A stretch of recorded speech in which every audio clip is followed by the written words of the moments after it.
Round 64 mysterious movies, 6 panelists, 1 bracket. All the puzzle pieces laid out on the floor. But we need your help. We can't do it alone. Tonight, perhaps you can help solve a mystery.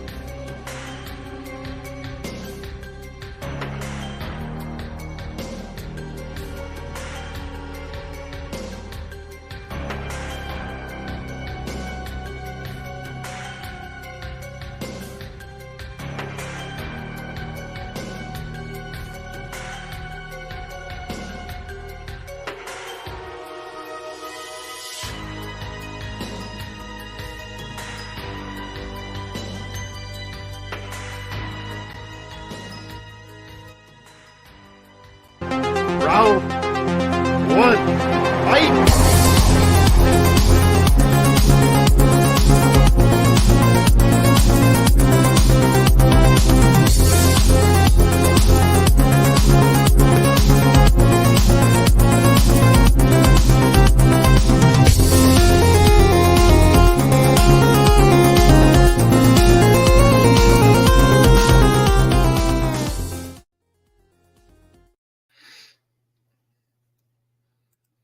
Hello, everybody, and welcome to the Movie Hero Monthly Mystery Tournament and the Movie Hero Network. This is Tournament Fights number 206.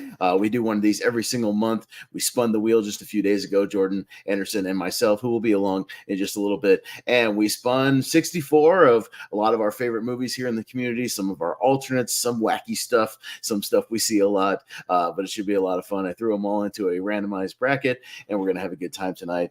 So let me bring on my panel who's going to help me get started here tonight. Like I said, Jordan will be on in just a few minutes, and then Jacob Barber will also be running a little late, but I'll keep an eye out for him. But I do have some friends already here and ready to go. So first, welcome Malcolm Lay. Malcolm Lay, how's it going? It's going good, and I hope a certain movie doesn't come up till later, so Jacob has the chance to vote on it.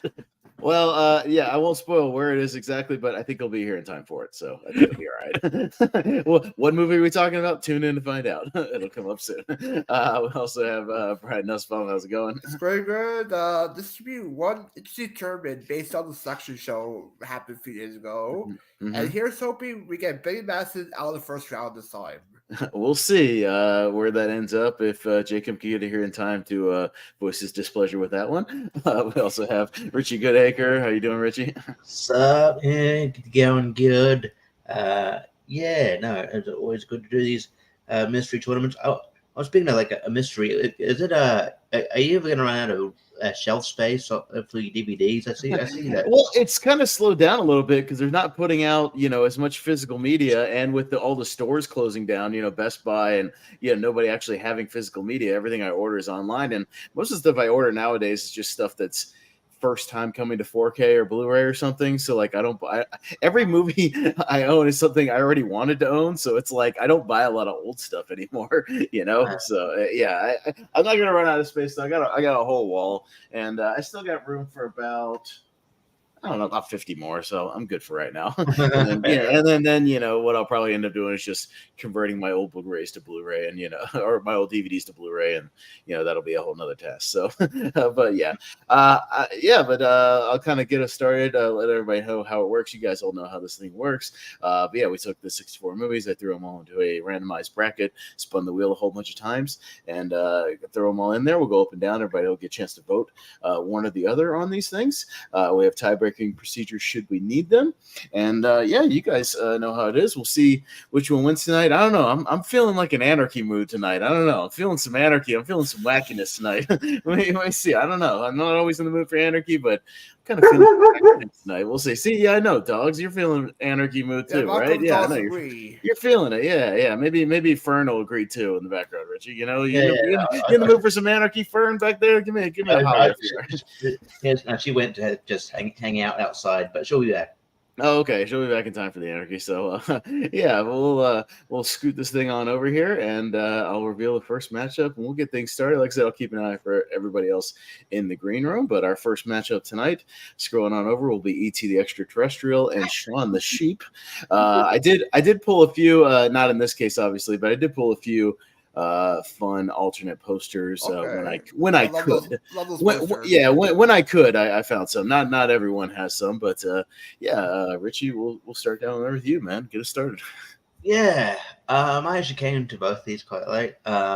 I would do this thing with my friend Robert where we would actually give ourselves, we'd actually spin a wheel, sort of like mystery thing, but we would, and give us, whatever it's fun we have to watch. And, we had to, we did get Shaun the Sheep, but then he's like, I don't want to watch Shaun the Sheep, it's a kid's movie. I'm like, no, I've heard it's really good. Watch Shaun the Sheep. And I watch, and I watch Shaun the Sheep, as well, obviously, with him. And yes, it's really, it was very enjoyable. I liked it a lot.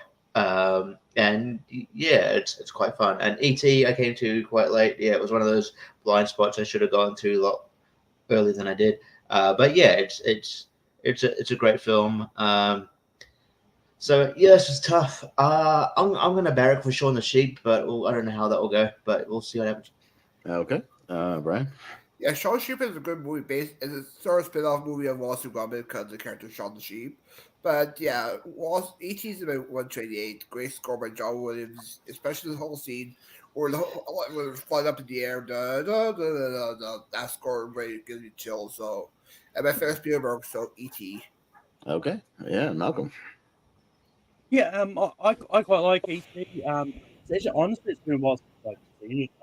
I've been meaning to revisit it. You're a bit underwater. You're a Right? bit underwater. Underwater. Just that microphone a little bit, Malcolm. Yeah. Am I better now? I think Yes, a so. little bit. Yes. Mm-hmm. Yeah, I quite like ET. I think it's a lot of fun. I haven't seen it in a while. I've been meaning to revisit it. But you know what? Shaun the Sheep's a charming movie. I'm gonna go Shaun the Sheep here. Yeah, and you know what? I might follow the same in line because these are both great kind of family films, but I like sort of the wackiness. And I said, I like anarchy, and Shaun the Sheep feels like kind of an anarchy, wacky movie. I mean, even when you're watching the movie, just the sheep running around town, causing chaos, and it's a lot of fun. So you know what? I'll also go Shaun the Sheep. Why not? So let's go Shaun the Sheep. All right, move that one over there. Jordan gets here, be like, "What the fuck did you do?" Yeah, I know. We got Amistad and Back to the Future. Okay. All right. So, Brian. Yeah, I haven't seen Amistad, but Back to the Future is the top 10 movie for me, so Back to the Future. All right. Malcolm. Yeah, like Back to the Future is a great movie. It's a lot of fun. It does show up here a lot. And I quite like. I think Amistad's a pretty decent movie. So I'm actually gonna go Amistad here. Mm-hmm.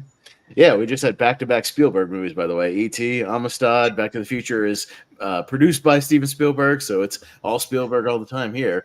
I don't think Shaun the Sheep was produced by Spielberg. I could be wrong about that. I'm sure it wasn't a dream. It works on a DreamWorks movie. If it was a DreamWorks movie, it probably would be. And yeah, you know what? We see Back to the Future a lot, so let's go with the uplifting, hopeful, spiritual film known as Amistad. Richie, I unfortunately probably can't. Yeah, I can't do the anarchy here because I yet to see Amistad. So I'll go for Back to the Future on this one. But yeah, look, I appreciate the spirit of anarchy, but I have to be a party pooper here. So I'll go Back to the Future. Party pooper. Well, it's a tie, and it's still on you. I mean, you could still be. Get Jordan upset you still get Jordan all riled up. Look, And- gotta have one. There's plenty of time for anarchy, so I'll go Back to the Future. Oh, poo. All right, anyways. Going to Toy Story 2 and Cruel Intentions. Oh, wait. This isn't even the best one. There's a better one-on-one matchup of two very similar movies later on this side. Just wait. Just you wait. Wait till you see what House of a Thousand Corpses is up against. Anyways. But yeah, Toy Story and Cruel Intentions. All right, we'll go Malcolm. Yeah, I do like Toy Story 2. I think it's great. It's one of those ones. It's my least favorite of the Toy Story movies, but it's still a good movie. But I actually really love Cruel Intentions. I think the first movie is just really good, and plus it's got Selma Blair and Sarah Michelle Gellar. What more do you need? Cruel Intentions. Okay.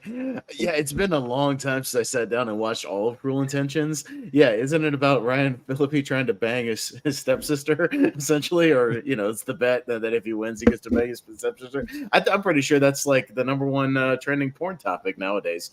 Fast forward to 2024. But, I haven't seen it in a minute. I watched Toy Story 2 quite a bit. At one time, it was my favorite, so I'll go Toy Story 2. Richie? I swear that the 90s at some point just have the same handful of actors, because you have Sarah, Sarah Michelle Gellar, who was in, I Know What You Did Last Summer and Scream, and Ryan Phillippe was also in I Know What You Did Last Summer. I'm just saying that they all share kind of same screen time. But anyway, the only thing I remember about the Cruel Intentions really is that kiss that they parody in Not Another Teen Movie really grossly. Yeah, with the long string of spit and all that saliva. Yeah. That was cool.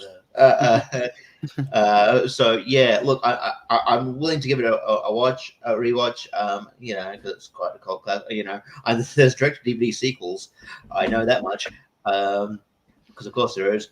But I'm surprised that hasn't been a remake of this movie. I just thought, it'd be, kind of a cult classic to remake. But I'm gonna go Toy Story 2. I think it's underrated, and in terms of the Toy Story lore. And I think it's really good. So Toy Story 2. Yeah. Hey, wow, Barber's here before Jordan was. How's it going? I spoke too soon. Oh, there he is. I spoke too soon. I said Barber made it here before you did. And he rode the bus. Well, I don't know how long he's been here, but he just got here. Hold on. Okay, he just got here. cool. Damn Okay. it, we're gonna call I've been in the back for like 12 minutes. Yeah, right. Yeah. I'm here. I got us going because I knew that 8 minutes in Jordan time really meant like 20 minutes. So that's ended up, yeah. Yeah. About 12 or 13. something No, like that. 18, 19, really, but okay. Yeah. Anyways, I don't know. I'm not keeping track while I'm rushing around. I don't know. Yeah, right. We'll go to Brian, and then we'll get to you guys. We got Toy Story 2 and Cruel Intentions right now.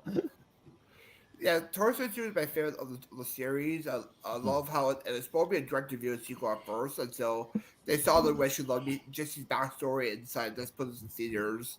And also, you get a whole great Empire Strikes Back reference with no buzz, I am your father. So Toy Story 2 gets my vote. Mm-hmm.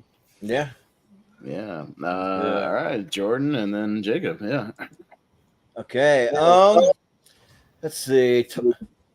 Toy Story 2, and I'm getting an echo from somewhere. I don't know where, but I don't know, but it went away. So yeah, Toy Story 2, just because it's my least favorite of all the Toy Story movies, I just it's still great, but it's just not quite as good as the other two. I'm not counting 4, but Cruel Intentions, I think is great. It just skirts that line of some kind of weird sadistic kind of family seduction weird stuff, but it still works, and that Selma Blair is great with Sarah Michelle Gellar in there. So yeah, I will go Cruel Intentions for this one. And also I came in a really good mood because I just watched the trailer for The Acolyte. That was freaking amazing because of Daphne Keane as the effing Jedi, and the Furiosa 2 trailer. Both great. But anyway, you are echoing, but yeah, you're echoing, but it's on you. You are echoing. Yeah, I didn't do anything different than I normally do, so it can't be on me. no, but we hear you. We only hear you echoing. Yeah. Huh. I don't know. I'll mess with it, but I didn't do anything different. So, but Jacob. Yeah, no, this one's pretty simple. I haven't seen Cruel Intentions, so Toy Story 2. Yeah. All right. Toy Story 2 moves on, and we will go down to Tommy Boy and Bicentennial Man. And this time we start with myself. Yeah, Bicentennial Man's come up a lot in the last, like, it feels like in the last month, like 3 or 4 times. Maybe that's a sign that I should get back to it. Haven't seen it in a long time. So I'll go Tommy Boy because, yeah, that movie still works. Jordan. Well, you know what? I come in as always. I got these crazy drinks, so I got another one today. Take a shot. It never stops. So yeah. How do we stop him from doing it? Oh no! How do we stop him? No, you don't stop it. You enjoy it, and you take the recommendation and try it for yourself. No, I can't. I don't tell him here. Because this one is called Coca-Cola Spiced, and what it's supposed to be is That sounds disgusting. Yeah. So I'm not a fan of Coke anyways. So I got a small glass because I'm not going to drink all that much. It's just raspberry. It's raspberry Coke. That's all. They finally put out raspberry Coke. That's all it is. Okay. With raspberry, it's supposed to have a little spice or like ginger or something to it also. So I'm just gonna Hey, props to putting Shaun the Sheep through, guys. But it looks exactly like regular Coke. So I'm gonna beat ET. Yeah. Anyway, keep going. So I'm gonna try it, and then on my next round, I'll give you the verdict. But this one, you know what? I'm feeling like going for some ones that I think might be underdogs. So, and I love Bicentennial Man. It was on my after the 128, and I think it's great. So, and that's probably why it's here. So I'll go Bicentennial Man. Cheers, and Jacob. Yeah, these are 2 movies that I've only seen the one time, maybe Bicentennial Man twice, but I remember thinking both were just fine. So it's more of a which one would I go back to first? And you know, I like to laugh, so I'd probably go back to Tommy Boy first. I'll go Tommy Boy. Yeah, Richie. Yeah, Bicentennial Man is good, but I would caution if you giving it a rewatch. From what I remember, it is overly long. That movie drags.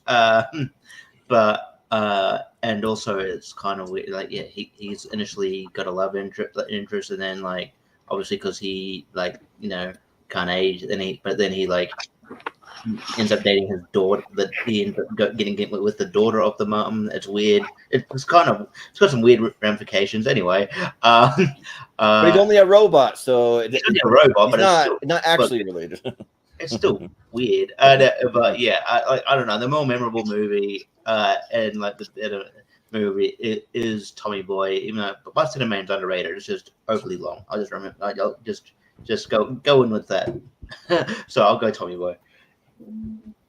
Yeah, Brian. That guy in the coat.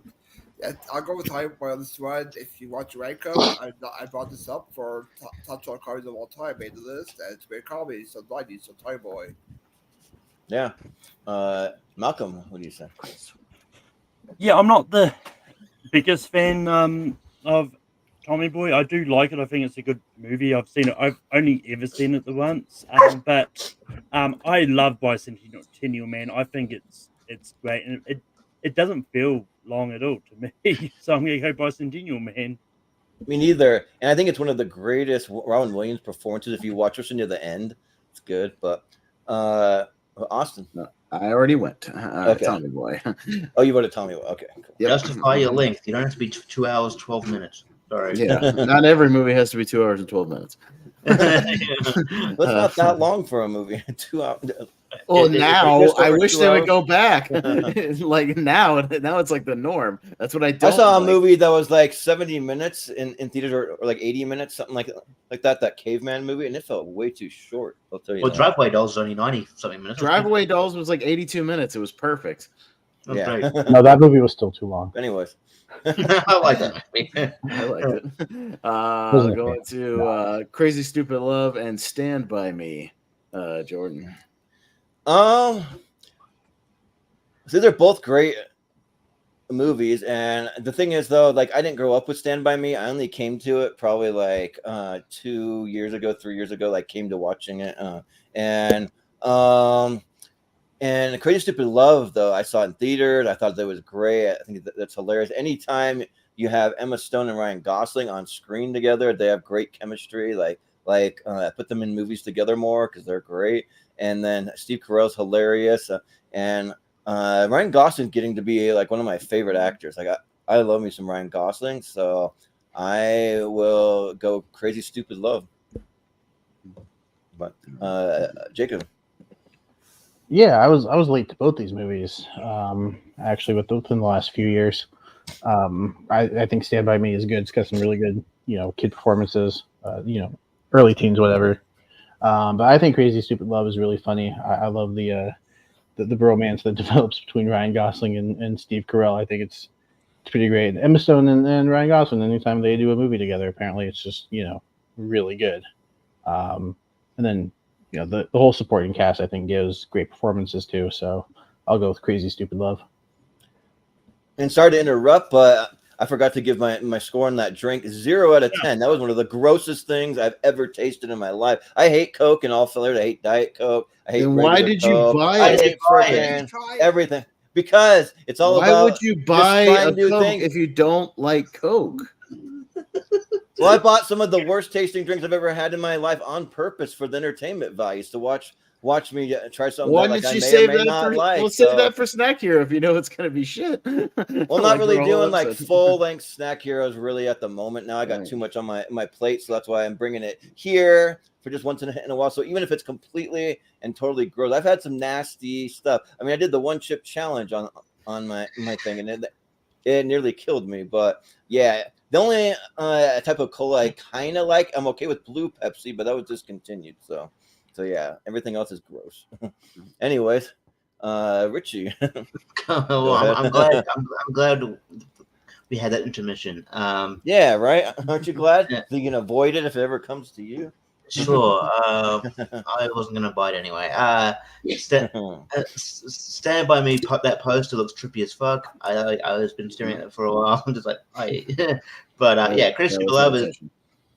Yeah, I like Stand by Me, but I came to it late, so I don't really have that nostalgia for it like other people. But yeah, Crazy Stupid Love is a good movie. Yeah, and I think Ryan Gosling is. I mean, he's always been a great actor, but I think he's coming into his own since Barbie. And yeah, I think he's like set up for a banger year. He's going to host at SNL here in a couple weeks. So, yeah, in April. So yeah, and yeah, this movie is really quite good. So I'm going to go Crazy Stupid Love. Cool. Brian, what do you say? I was very late Stand by Me. I saw it for the first time last month, actually, for first Stand by Me. It was okay. It was safe favorite all time. Look at you, Henry. But yeah, go Crazy Stupid Love, great romantic comedy, and great chemistry between Ryan Gosling and Steve Carell. Yeah, sounds good.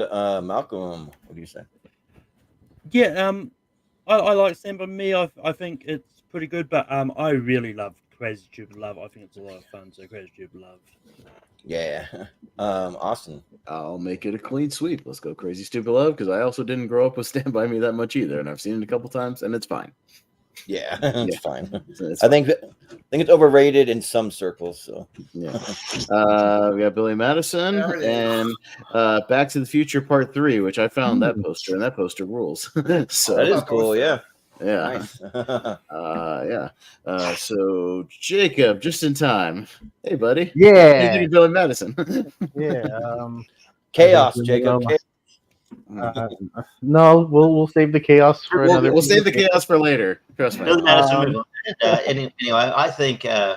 No, I've made it known how I feel about Billy Madison, but I think Back to the Future Part 3 is really good. I feel like it's a little bit of a step down from 1 and 2, which I think are great, but I still have a lot of fun with this. I love the Western element to it, so let's go Back to the Future Part 3. Mm-hmm. Yeah. Richie, what do you say? I did joke, but yeah, and I do love Billy Madison. I defend it when some guy below me shits on it all the time. I do. I don't crap on it. I just say I don't like it. I mean, I will term things how I want,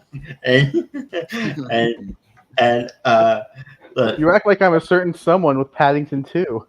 Is that on the side? Yeah. I don't think it's on the bracket. It's not here. No. Okay. I'll that right now. Imagine No, Billy not Madison versus Paddington 2. Holy shit. What a whole bunch of winning it would be. Anyway, Billy Madison, I really do like. Seen it a bunch of times, but my argument is Back to the Future 3 doesn't pop up here that often. The first two do. The third one doesn't. I think it is a step down compared to the other two, but it's still a good movie. So I'm going to go Back to the Future 3. Yeah. There you go. Brian. Suntan lotions, good for me. You protect me. He. Smiley. Billy Madison is my vote. Back to the Future 3 will make my after 128, but for me, Billy Madison is my favorite comedy of all time. So Billy Madison. Yep. Sounds good. Malcolm, what do you say? Tell us why you love Billy Madison, Malcolm. I mean, I don't hate it. I just don't think it's top tier Adam Sandler. But I really just realized there's a lot of 90s movies in this tournament. This is probably about the 5th, 6th. Both of these are probably about the so. Nice. But Back to the Future Part 3 is easily better than Billy Madison. And yeah, Back to the Future Part 3. Yeah. Austin, what do you say? You know what? We see Billy Madison on here a lot, and I love Back to the Future Part 3, and I've grown to love it even more since I've become a big Western fan, and it's a great tribute to Westerns. So Back to the Future Part 3, and we never ever freaking see it. We see the original in here all the time. We hardly ever see Back to the Future Part 3 on here. So let's roll Back to the Future Part 3. Yeah. You know what, Austin? And you took the words out of my mouth. Like, we see Billy Madison on here all the time. And yeah, Back to the Future 3 rules. I think that it's a lot of fun. I wish they would have done part 4 right afterwards. Not now. Don't do it now, but way back when. But what we got was pretty great. And yeah, like I've been also appreciating Westerns more and more as I get older. So yeah, I'll go Back to the Future Part 3. Just for the poster alone. So we can look at that later. That's a great Also, poster. Yeah. that's a great poster that you found. Yeah. All right, going down to Ed Wood and Warrior, both kind of black and white. That's right. Not black and white movies. Only one of them is. Yeah. But yeah. Richie. Yeah, I'm probably. I love Warrior. I think it's one of the better sports movies I've seen. And Ed Wood is a great Tim Burton movie. I'm probably going to go with the same logic I went for the last one.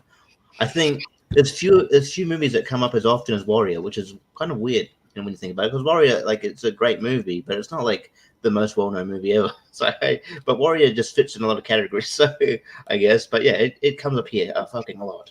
Ed Wood does come up here sometimes. So does Ed Wood. Yeah. Ed Wood comes up here sometime, but like, I don't feel like it comes up as often as Warrior does. Ed Wood is a tournament winner, I'm pretty sure. They're both Yeah. tournament winners. Yeah, so is Warrior, so it doesn't matter. So is Warrior. So, yeah. So the logic that it doesn't come up very often. Yeah. it still, it still works if it doesn't come out as often as Warrior. Anyway, my it works. Anyway, married couple, don't get married. Anyway,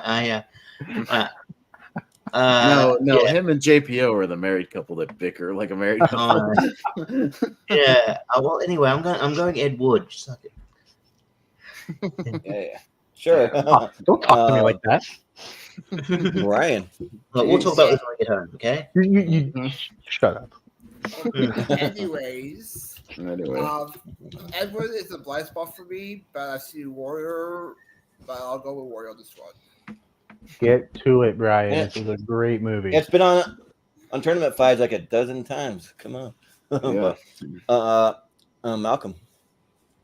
Yeah, I think Ed Wood is great, and I do really like it, but I really love Roy. I think it's a superb movie, and yeah, it may have come a bit a lot, but I don't care. Warrior. Yeah. I'm Austin. I'll take what Malcolm said, just flip it the other way. I like Warrior, but I love Ed Wood. Ed Wood. Yeah. I think Ed Wood's good. Like, I think it's really good, but Warrior is like phenomenal. And yeah, I kind of don't care how much it really comes up. And I do want to champion one of the better Gavin O'Connor movies out there, because he has some good ones, but not all of them are good. I mean, The Way Back, The Accountant, Miracle, like, they're pretty good. Hey, The Accountant's great. We're getting The Accountant 2, which is good. I mean, Accountant's Well, yeah. way after 138. Well, no, I'm saying those are all the good ones. Yeah, those are all okay. I thought you were mentioning great movies. Yeah. And yeah, I'm looking forward to The Accountant too. Yeah, but and yeah, Warrior just has a great cast and an amazing Nick Nolte performance that I didn't think he would come back and give a performance that good, and he did. And yeah, but just all around, it's a great movie. So I'll go Warrior. Jacob. This one is tough because I love both of these movies. But I did a recent rewatch of Ed Wood, and because we did a biopic episode over on the podcast about movies, which you can check out right here on the Movie Hero Network. Shameless plug. Mhm. And I think it like skyrocketed up my list. I think before it was outside my 128 or just outside the 100. I'd have to check my after the 128 list to see if it's on there or not, which would tell me.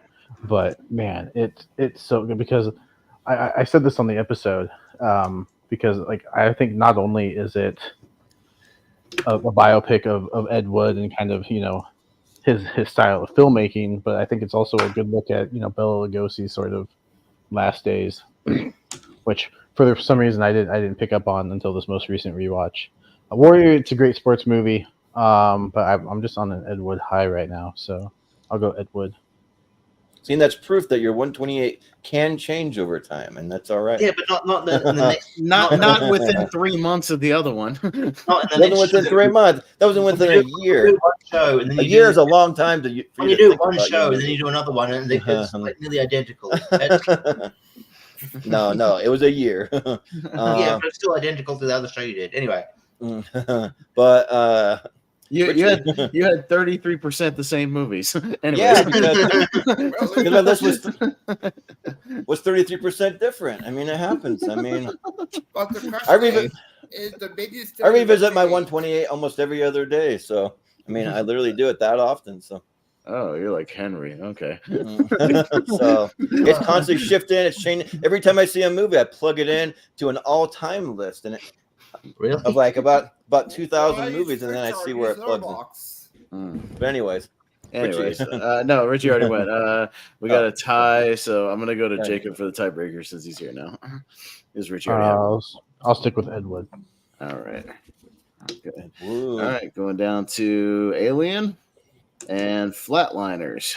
is that the original or remake? The original. It's original. Yeah. OG. Yeah, Brian. Yeah, I haven't seen Flatliners, but I do enjoy Aliens, so Alien gets my vote. Mm-hmm. Malcolm, what do you say? I haven't seen the original Flatliners. I'm going for Alien. Okay. Well, Austin, you're gonna say the same thing. I've seen the original Flatliners. That's why I'm going for Alien. Because it's just not that good of a movie. I know. I love you, Chris Scott, but that movie's kind of boring. And I mean, don't get me wrong. The remake is worse, so I'll give you that. The remake somehow made it worse, but the original is still kind of boring. It doesn't do anything for me. Alien's great. Yeah, It's the When Stranger Calls of sci-fi. yeah. Yeah. It's just as good as the Megamind movie. Yeah, right. And they got like 0% on Rotten Tomatoes. Oh my gosh. 5 for him. 5 out of 5. Me and him had a conversation, and I can't wait for his 128 because I already know it's going to be almost 100% different than. I can't wait to see what a 64 was. Is that on there? The new one? They like that. The Marvels would be on the list. No, not the new one, but the original. But That's fine. well, the original Flatliners, I guess you're probably talking about. I was still on Mega. I was still on the. Yeah, I don't think he has either Megamind movies on there. Yeah, but we did have to do a wheel of movies on Flatliners because we spun it on the wheel. Yeah, we sure did. I tried to find some positive things to say. I mean, it's okay. I mean, I don't have anything positive to say about the remake, but Alien, I mean, this is like a no-brainer. I mean, Alien is phenomenal. I'm in the camp. I like it better than Aliens. I think it's that good and like one of the greatest horror movies ever made. So I'm gonna go Alien. All right, Jacob. Yeah, I haven't seen Flatliners or the remake, and so I'll go with Alien. don't need to watch the remake. That's for sure. You're good. Stay far away, Richie. I mean, yeah, I guess it was almost superfluous asking whether it was the original or remake because they're both not great, and it would have had to been pretty good in order for it to beat Alien. So yeah, Alien for sure. Oh yeah. Well, on paper, Flatliner sounds great, but it just didn't. It's a good premise that Yeah. I actually didn't mind them doing a remake because I was like, that's an interesting premise for a movie that wasn't great. I was like, that's the stuff you should remake, and then the remake sucked. So I was like, Bad oh well, execution. maybe nobody can do it right. I don't know. Mm. Yeah. Oh well. Mm. What are you gonna do? Going down to Blind Spotting and Catch Me If You Can is up next. So we are up to Nice little Malcolm. paper airplane there. Mhm. This is actually really tough for me. I love both of these movies.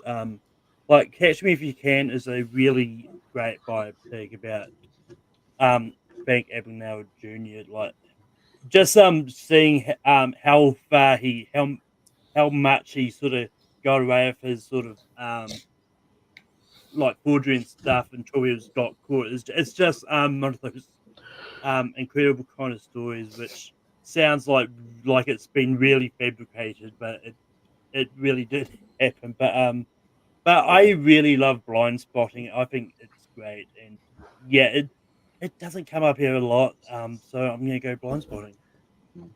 Really, Yeah, I contend that it has come here a lot, but so does Ed Wood. Well, they're both tournament winners this match. yeah, I'll say more on my piece. But yeah, go. Yeah, it's another one where these are both tournament winners, so it doesn't matter. Yeah, I mean, no, I like Blind Spotting. I've said I'm just not in the love it camp yet, but maybe I will next time I revisit it. But yeah, I have really come to really love Catch Me If You Can. It just might be his best movie of the 2000s. So my favorite one is probably still War of the Worlds of the 2000s, but Catch Me If You Can might be his best. So I'll say Catch Me If You Can. Yeah, so I'll just keep it quick. Catch Me If You Can is in my after the 128, but and Blind Spotting is my number 30 of all time. It's really high, so I'll go Blind Spot.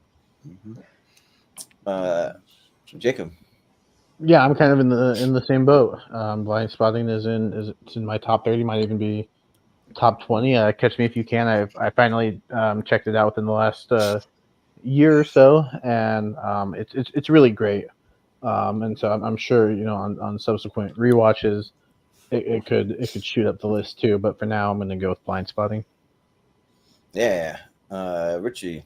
Yeah, and I was just going to say, I feel like Blind Spotting comes up a lot, and or Blind Spotting comes up, and I'm not expecting it to come up because I still haven't seen it.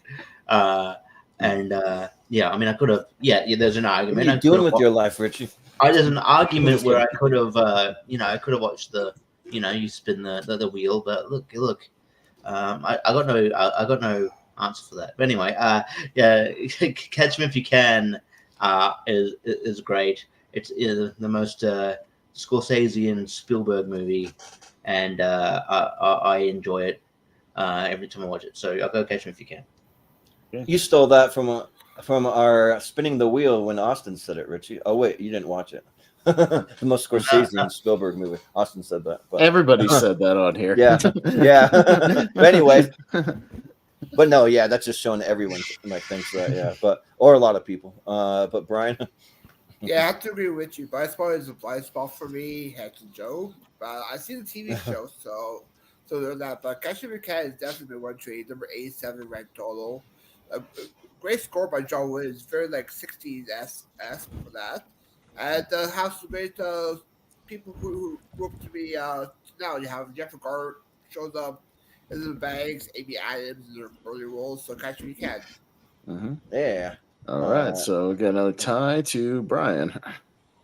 I thought Richie went to tie.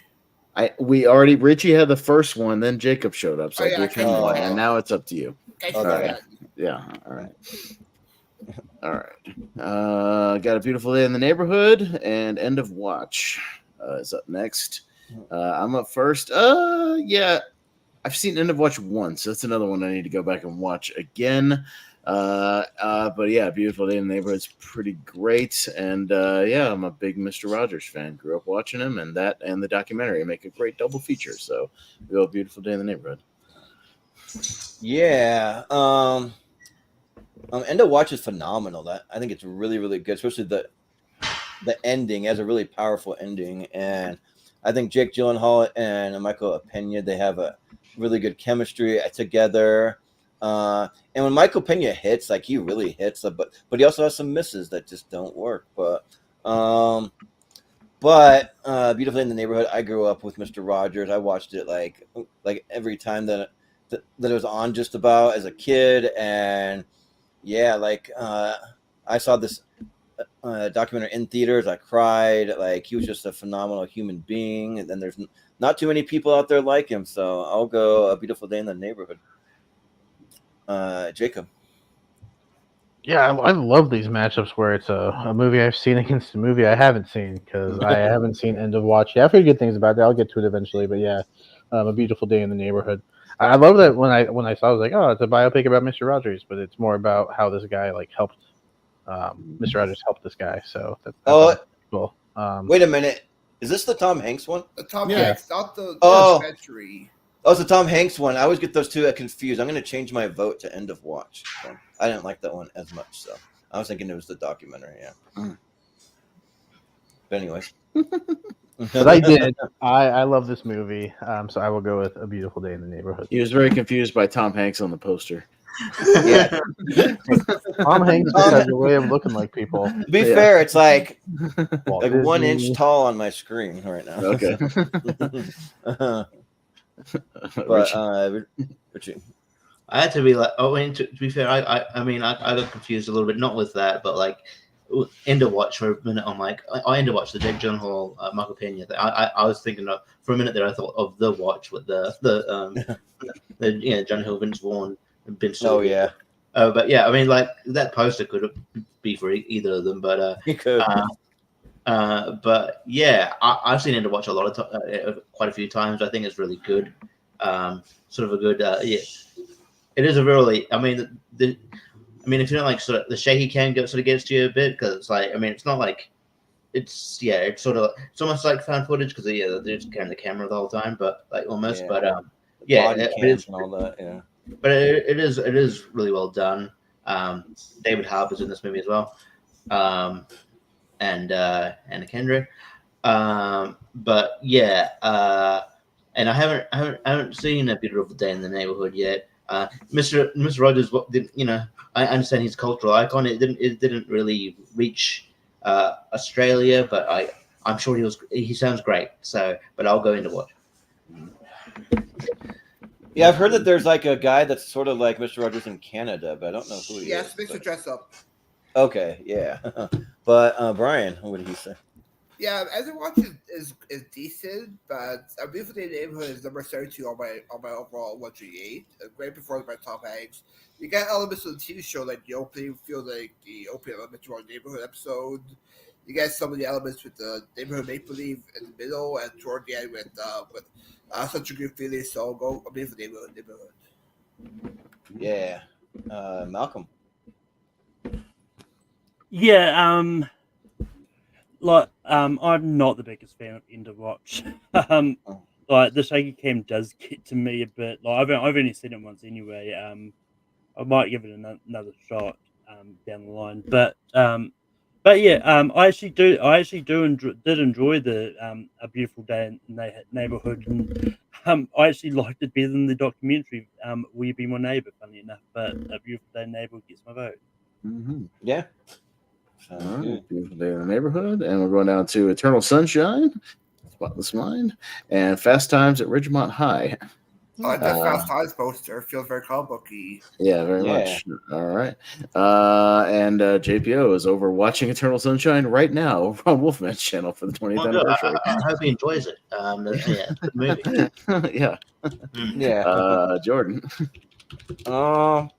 Yeah.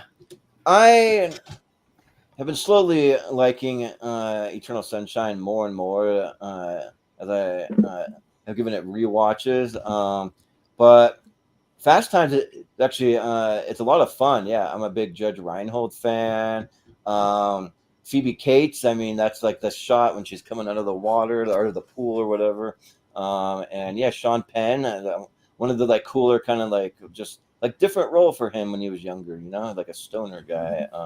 So you know what? Just because we see Eternal Sunshine on here more than Fast Times, I feel like I'll go Fast Times. Jacob, what do you say? Also, I JP really, is not here, so I don't have to worry about Eternal. I really enjoy both these movies. I think Fast Times has a lot of good comedy in it. I think Eternal Sunshine is one of the better Jim Carrey dramatic performances. I think they're ranked about the same too. I think they're either hovering around that 100 spot for my 128 or just even a little bit lower. I'll flip a coin and look, it landed on Fast Times at Ridgemont High. All right, sure. Richie, what do you say? I'll keep it short. I haven't seen Fast Times at Ridgemont High, but Eternal Sunshine is great. So yeah, I'll go there. Yeah, Brian. Yeah, Eternal Sunshine is great. Has some great creative elements in it. It'll definitely be my one after my 128. But even though we haven't seen Fast Times pop up here that much, so Fast Times is a hard guess to vote. And plus, Jeffrey Lee is quite attracted to that film. Oh yeah, of course. Malcolm. I'm sure now that Eternal Sunshine is a two-time tournament, JPO won't be too upset if it gets voted down. Yeah, right. In this case, I haven't seen Fast Times at Richmond High, so I'm going to vote Eternal Sunshine. Okay. Austin, what do you say? I'll give you 2 reasons, Richie, to watch Fast Times at Ridgemont High. I'll give you Phoebe Cates' nude scene, and the fact that Jennifer Jason Leigh is also nude like half that movie. Topless, I believe. Yeah. She's nude like half of that movie, so. Is that all you guys think about? Yeah. Of course. It sure is. So I'll give it to Fast Times. So that's several reasons to watch that movie. I mean, when boobs are on your screen, what else are you going to think about? Yeah, I mean, come on. All right, got House of a Thousand Corpses. And you guys ready for this? I swear this is how it came up. Against Rugrats in Paris. Oh, wow. It's just graphic. I thought you were gonna go with Fritz the Cat. Like, no, I swear this came up, and I thought it was hilarious. I was like, "Oh, what's similar movies?" All right, yeah, yeah. I don't think I've watched Rugrats in Paris since it came out. Which is weird because I mean I loved Rugrats as a kid. I think the show was great. The movies were fairly good as well, but House of a Thousand Corpses, I think it's a pretty great horror movie actually. I think Rob Zombie directed a good one here, so I'll go House of a Thousand Corpses. Yay. Richie, what do you say? Just give me a sec. I need to adjust my eyes for a bit. I don't even. What am I looking at? This is fucking weird. Anyway, only on tournament fights. Yeah, yeah. I loved I'm probably the same. I loved Rugrats when I was a kid. I believe they tried to bring it back, right, with a CGI. Yeah. Rugrat. Is that still going, or did that fail like it was going to? I'm not sure if it's still continuing or not. Because that was just.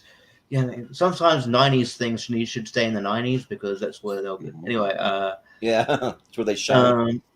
But yeah, but yeah, I don't know. I haven't seen Rugrats in Paris in ages, and it was probably when I was of it, kind of a certain age to enjoy it. I'm sure the first 2 movies I think had a lot of heart. I liked them better than Rugrats Go Wild with Wild Thornberries. Yes, it is. The third one. Yeah. I mean, that was even a movie.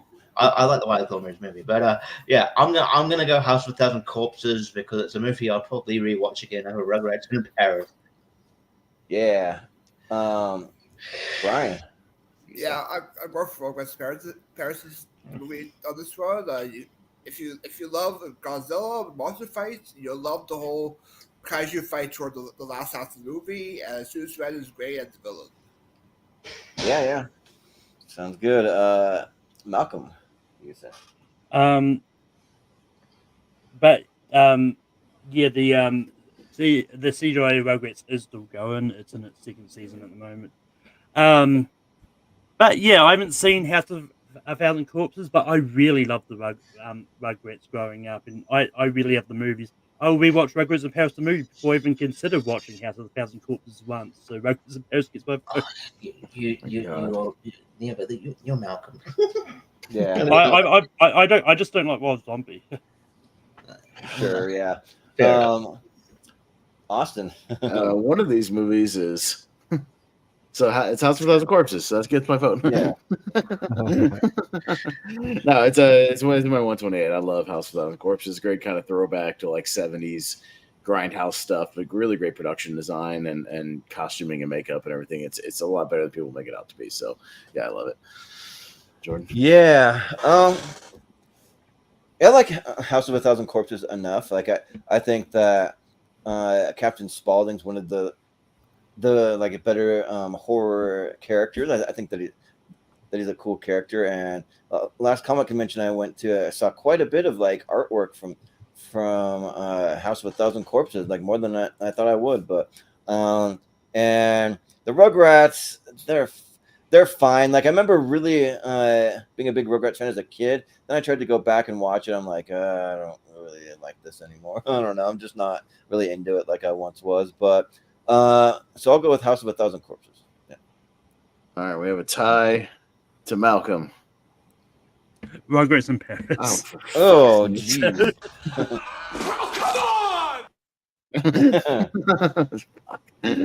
Really? Hey. Really?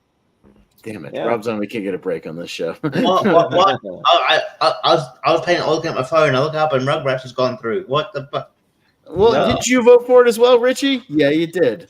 No, I didn't. Actually, I voted for House of a Thousand Corpses. You voted for Rugrats. No, he No, goes to the House of a Thousand Corpses. yeah. Did he really? So Yeah. yeah. So, Okay. No press on my end. so I don't good. think we had a Oh, tie. no. So we didn't have a tie. Yeah. Good. No. There we go. sorry. Ah, Get out of here. Remember, we'll still give Malcolm a tie once we get there. Malcolm. Yeah. All right. I got a Goofy movie and Casper. I Oh, thought that was Fritz the Cat for a second. No, Uh-huh. it's a Goofy movie. Richie. It's a this is very 90s heavy, yeah, like as Malcolm said. yeah. This is tough. I mean, I had nostalgia for a Goofy movie, but I'm afraid to go back and watch it because I probably won't like it as much as I used to. But I'll probably feel that way about Casper. Yeah, I think Casper's really dark when you think about it because, like, how did that kid die? Anyway, but He had pneumonia, I think. okay. He said something about we went out and it got really cold and they Pneumonia. brought me back in and then like everything got really dark. Like he stayed out too long and got pneumonia and he died. Something like that. It's very vague, but everybody said he basically got pneumonia somewhere. I will go Casper because I do remember it's got a funny is it Dan Aykroyd cameo with a Ghostbusters joke. So Yes. Yes. yeah, so I'll go We Casper. recall somebody else. Mhm. Yeah. It's the same way Bernie Mac died. He died of pneumonia. So Yeah, but he was 50, Yeah. not a kid. It's more. yeah, true, Mhm. true. But Brian, what do you think? Yeah, Goofy, Casper is fun for the whole family, but I'm going to go with Goofy movie on this run. Love the music and I love the fact it's all regular voice. It's voice acting. No big celebrity voice except for Pauly Shore, Wallace Shawn. So I'll go Goofy movie. Yeah. Yes, Malcolm. he died. I just Googled it. Yeah, he died from pneumonia when he was 12. That's what I thought. Like when he says the monologue, it's infernal. Family movie. Yeah, I know, right? Well, it's supposed to be like kind of like creepy, slightly because they have creepy overtones.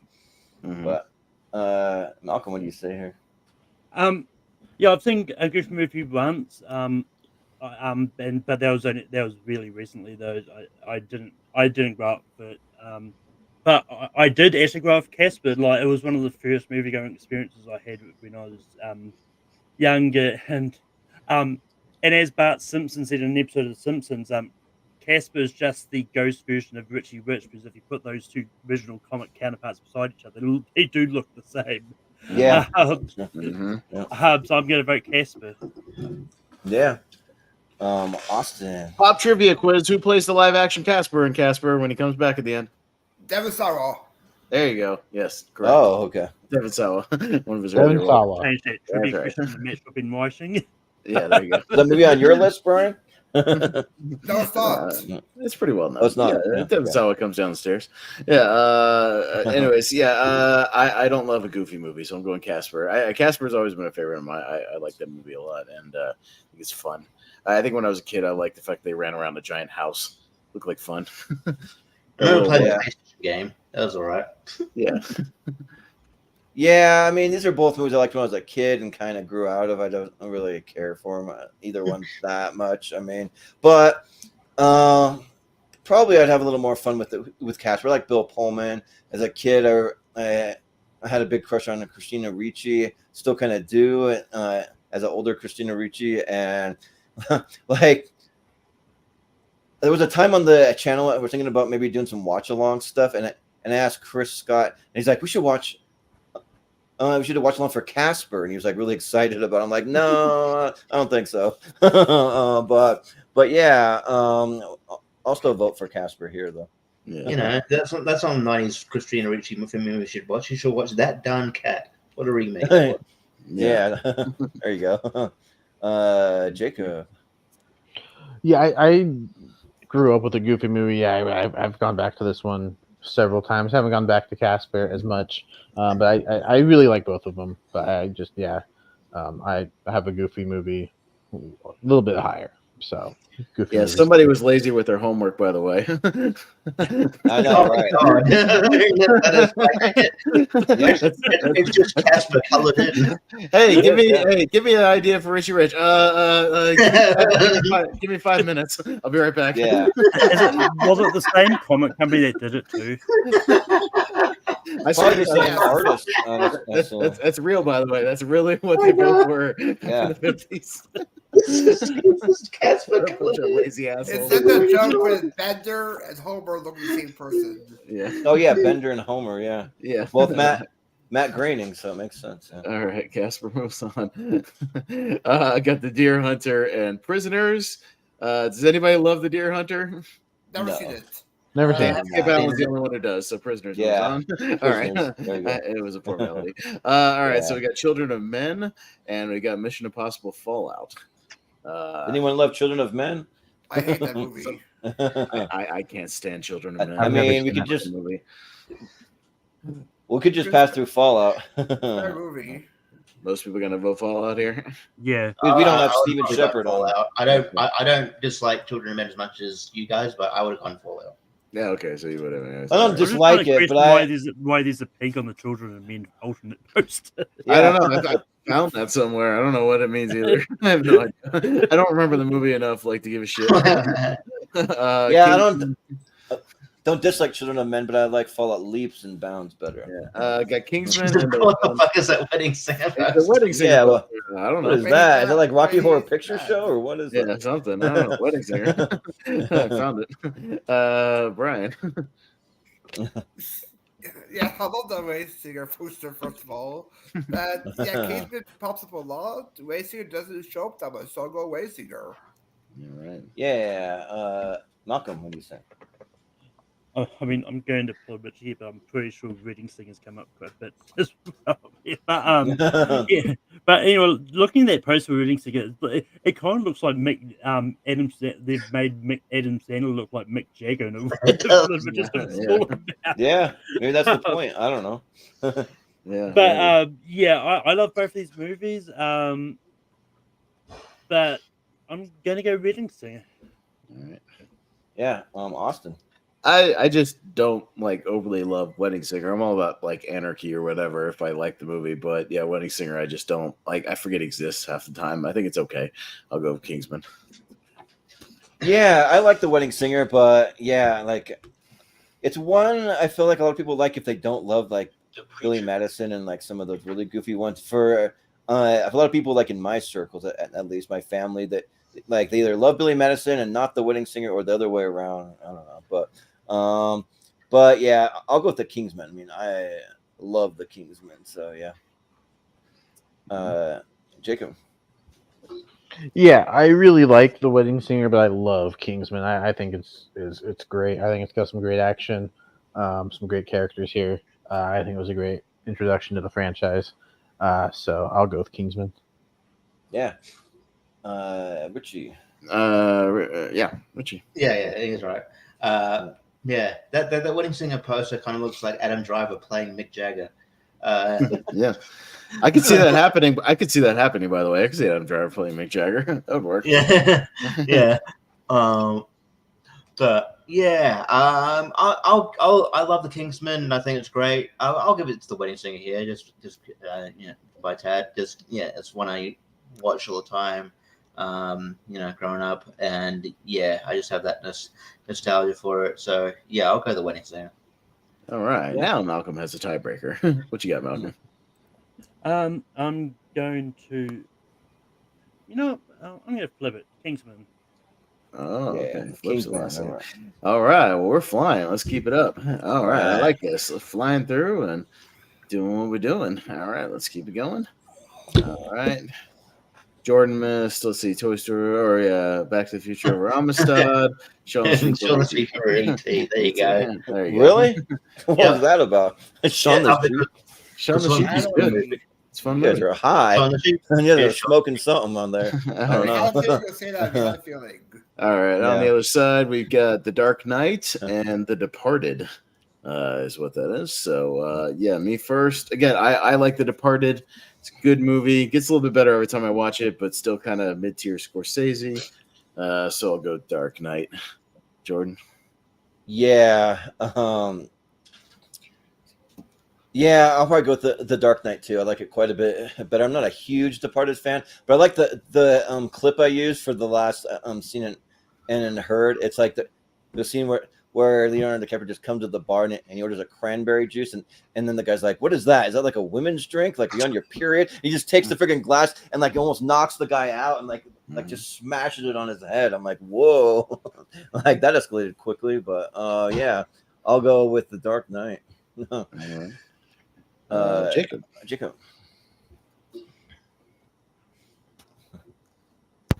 He's coming back on. Getting there. It's dinner time. Okay. All good. What is this? Dark Knight and The Departed. Yeah, Dark Knight and Departed. But it's just a little tough because I really love both these movies, but I do have The Dark Knight a little bit higher on my personal list. I think it's just a really great comic book movie with some really great performances. The Departed's also got some great performances, but I go back to The Dark Knight a little bit more than I do The Departed, so I'll go with The Dark Knight. Yeah. Richie. It's Hot Pocket time. Hot Pocket. Hot Pocket. Is that like picture on the pod? So that's supposed to be Leo DiCaprio. I'm trying to work out who this. Yeah, it's DiCaprio smoking a cigarette. Okay, I can't tell from it. It looks like he looks like he's supposed to be like a character from like Love Lies Bleeding or something. But yeah, Kristen Stewart. No. I'm gonna get a Kristen Stewart like overlay just to bring up, just to annoy you.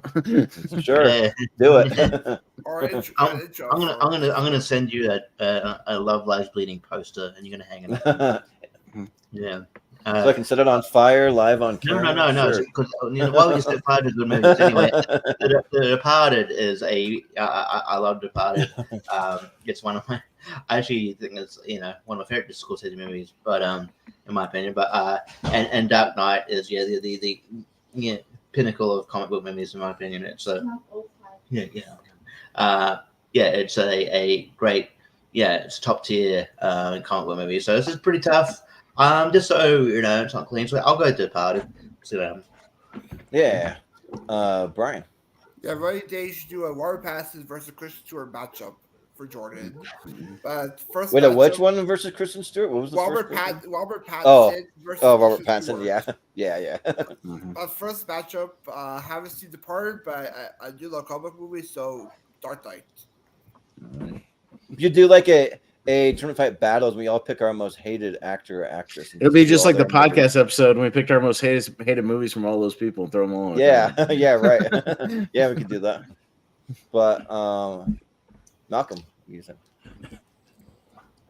Yeah, one of these days, next time I'm doing Photoshop images for a tournament, I'm just gonna Photoshop Chris Stewart into all the pictures, even if they're out of relation to the Every movie now has Kristen Stewart in it. That's right. Yeah, Guess we'll have to every movie commit poster, just put her up suicide. in the corner and say, "And Kristen Stewart." Yeah. Oh, shit, she's in all the movies. Yeah. But anyway, for this match, I do like Dark Knight, but Departed is top end Scorsese for me, so I'm gonna go Departed. Yeah. It sounds like a dimension that Rick and Morty would go to, like just a dimension where every movie's got Kristen Stewart in it. Stewart movie. Yeah, right. It's like on the. Do you remember SNL when Andy Samberg used to do Get in the Cage, and his character when he played Nick Cage, he goes, "My goal is to be in every movie that ever comes out." And he's trying. Yeah, he's right. trying to do it. He goes, "I won't stop till I'm in every single one of them." Going out to the Untouchables and Creed. All right, Jordan. Yeah, I'm still not like fully sold on the Untouchables. I think it's good, but there's something about it that just seems like fake, like they're doing like a play, or like the accent doesn't work for me, or something. I just don't buy it like fully. But I understand what they're going for. But Creed is phenomenal. I love Creed, and I watched the first 30 minutes before this because we're doing for We Love Movies. We're going to be doing a 1 hour deep dive on Wednesday for Creed. Me and Austin, Matt Majot, and so I'll finish it probably tomorrow or maybe late tonight. I don't know, but yeah, Creed. Jacob, if you're there, I'm here. I just don't want to. He doesn't want to open and chew it on the screen. Yeah, the image of me. That's right. Yeah, the image of me eating some hot dogs isn't. You know, so, Do you eat? Never mind. you eat it with a knife and a fork. what? Yeah, he does. I haven't seen the Untouchables. I think Creed is great. It might be my second or third favorite in the entire Rocky franchise. Kyle Sylvester Stallone did not win supporting actor. It is still beyond me. So yeah, Creed pretty easily. Yeah. Richie, what do you think? Yeah. Just heads up, I'll do one more round, then I've got to bounce out for a bit, but I might be able to come back. I just I don't know if Jordan told everyone, but I got a doctor's appointment I couldn't get out of, but I can come back. You can get out of it, just don't go. Mm-hmm. Yeah, but like that'd be wasting people's time and shit. Yeah, I don't know. And sometimes they charge you anyways if you don't go. So yeah, that's the thing. And I could have got out of it. It's like on Seinfeld. If they cancel on you, you should charge them $75. Yeah, right. Yeah, like George Costanza tried to do. I'm sorry, now you owe me $75. You know, Yeah. yeah. But I mean, look, more power to you. But I think doing a 1 hour deep dive on a side character from The Office is a bit weird. He's pretty good. I would watch the shit out of that, actually. yeah, same here. I would actually, because I like Creed. You know how many times I've watched the Creed compilation I see on YouTube? It's great. Yeah, He's awesome. Hey, kids, you want to see Four Toes? Anyway. Well, that character is going to be in the Office like reboot whenever they do that. So Yeah.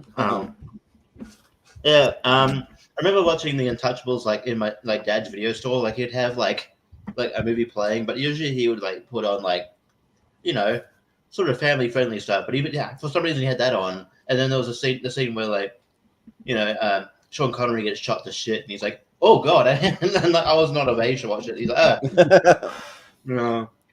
But I rewatched it later on, and it was it's fine. But I'm gonna go Creed. I think it's a bit Wayman movie. I think it's a great movie. Yeah, it's pleasantly surprised me, and I'll go Creed. Mom, what happened to that man on screen? Yeah.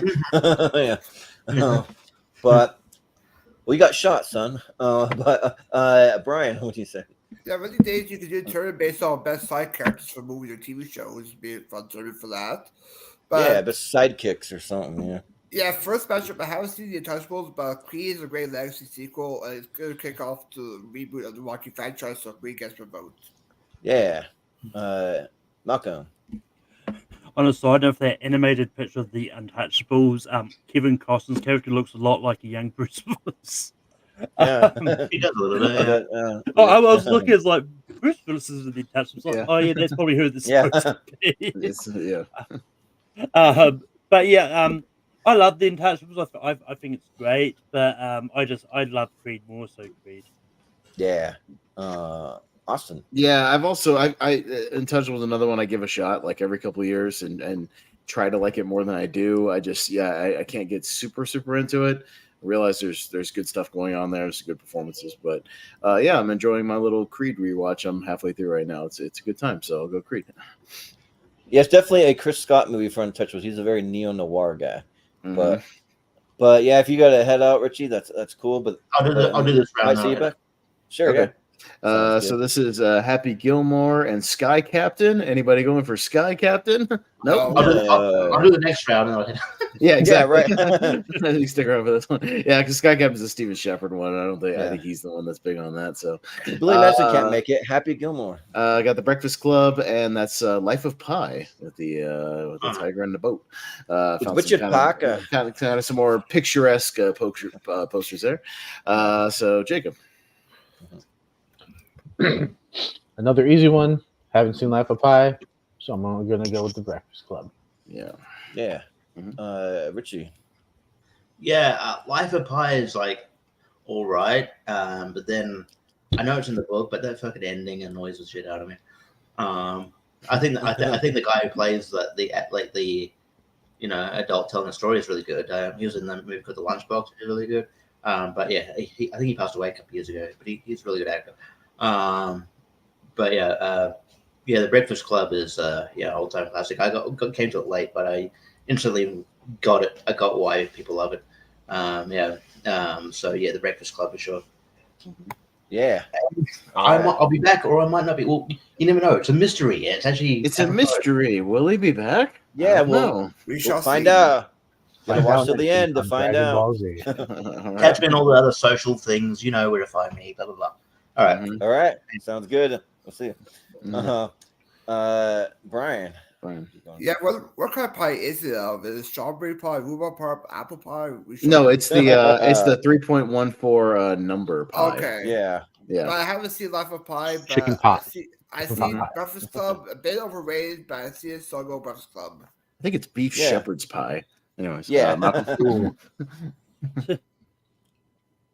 Yeah, why doesn't America have more meat pies? Meat pies are freaking delicious, and freaking Because meat Australia pies are has them, New stupid. Zealand has them, Because and they're also stupid. England. It's a terrible delivery system for food. It's dumb. Yeah, but If you're gonna they're- eat meat. If you're gonna eat meat they're and vegetables, delicious. just eat meat and vegetables, and have some bread on the side. That's stupid. Plus, you never know when that meat is a little priest.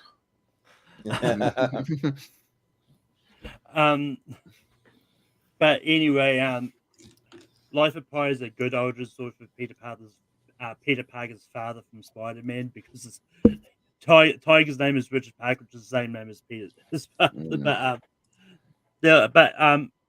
It's good. I do quite enjoy the Breakfast Club though. So Breakfast Club is my vote. yeah. Who Austin, do you what need you say? breakfast though?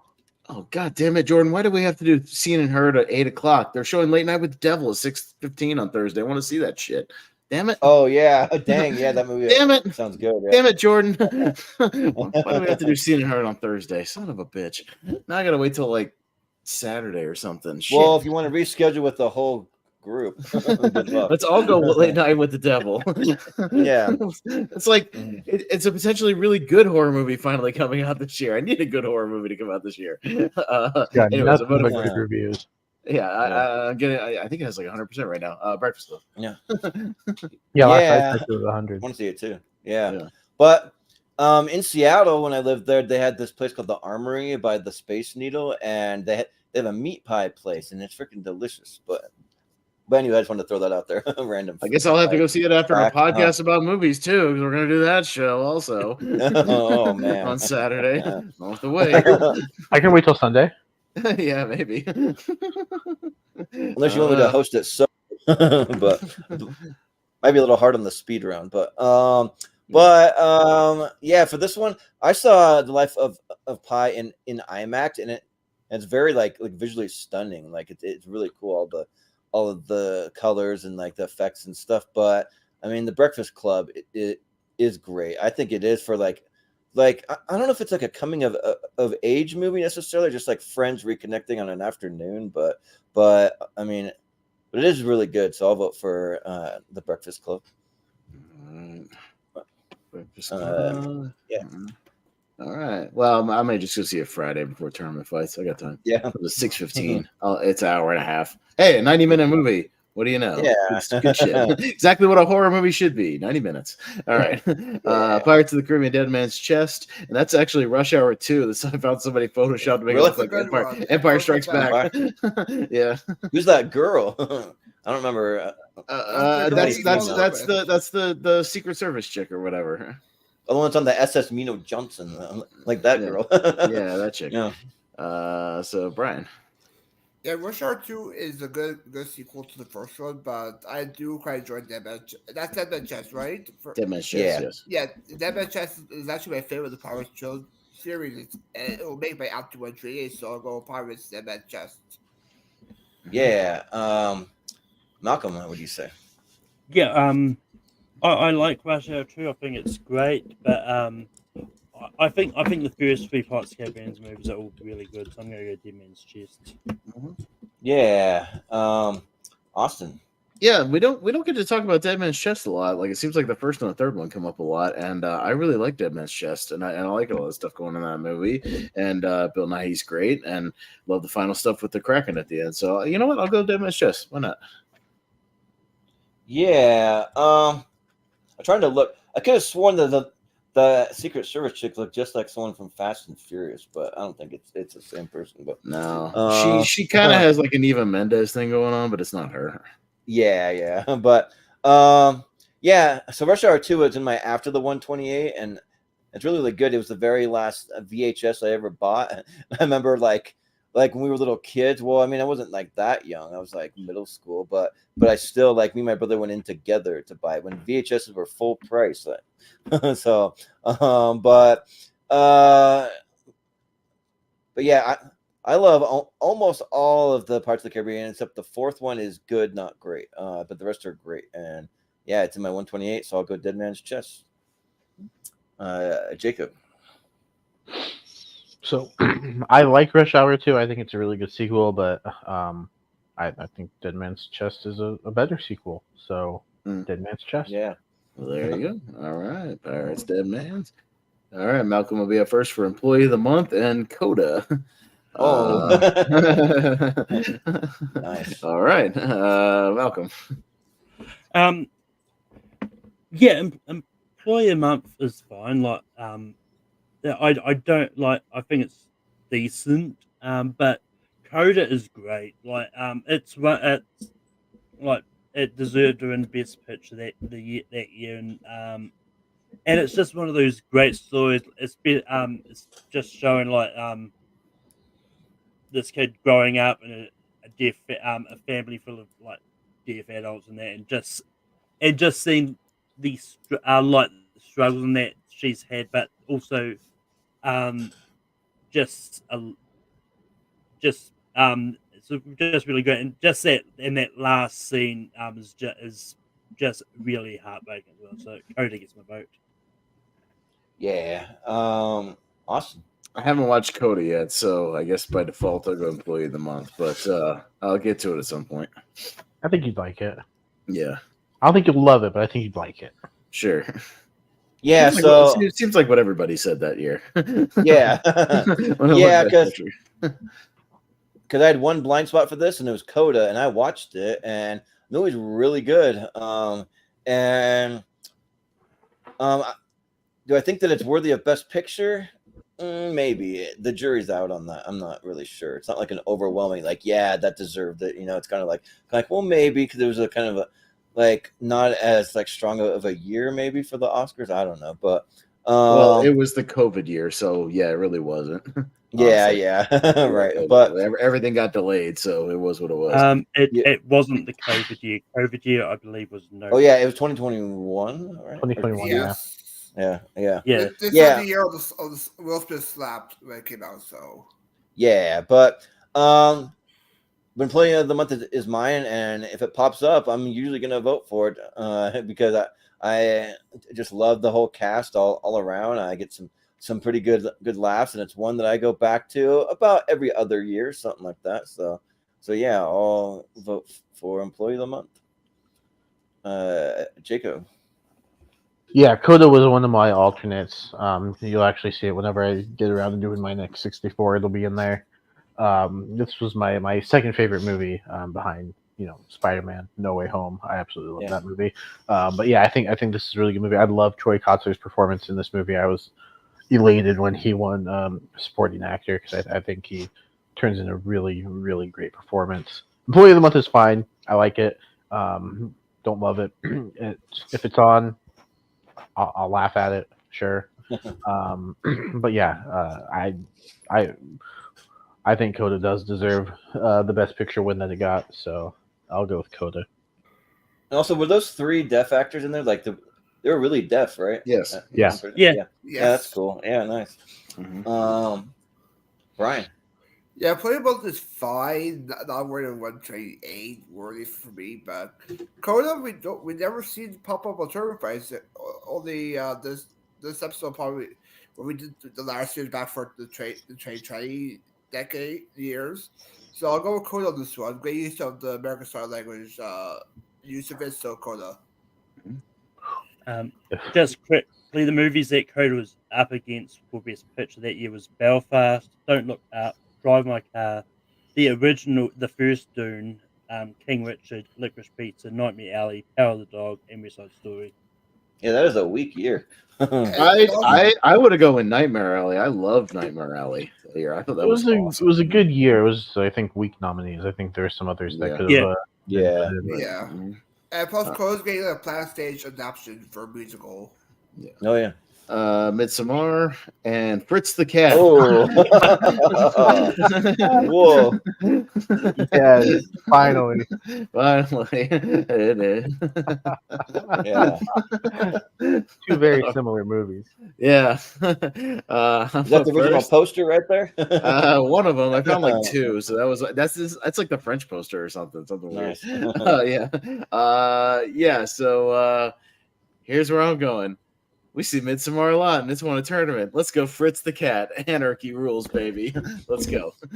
All right, Jordan. I don't know. I watched Fritz the Cat, and I'm just like, It's bonkers. right? Yeah, it's bonkers. Just a lot of vulgarity and nudity and in cartoon form and cat form. Which part is the bad part now? Well, it's all. I don't. It just wasn't like anything that like did much for me, but and Midsommar did. Like, I don't know. Like, for as much as I want to have anarchy, this isn't one I would go anarchy on. Sorry.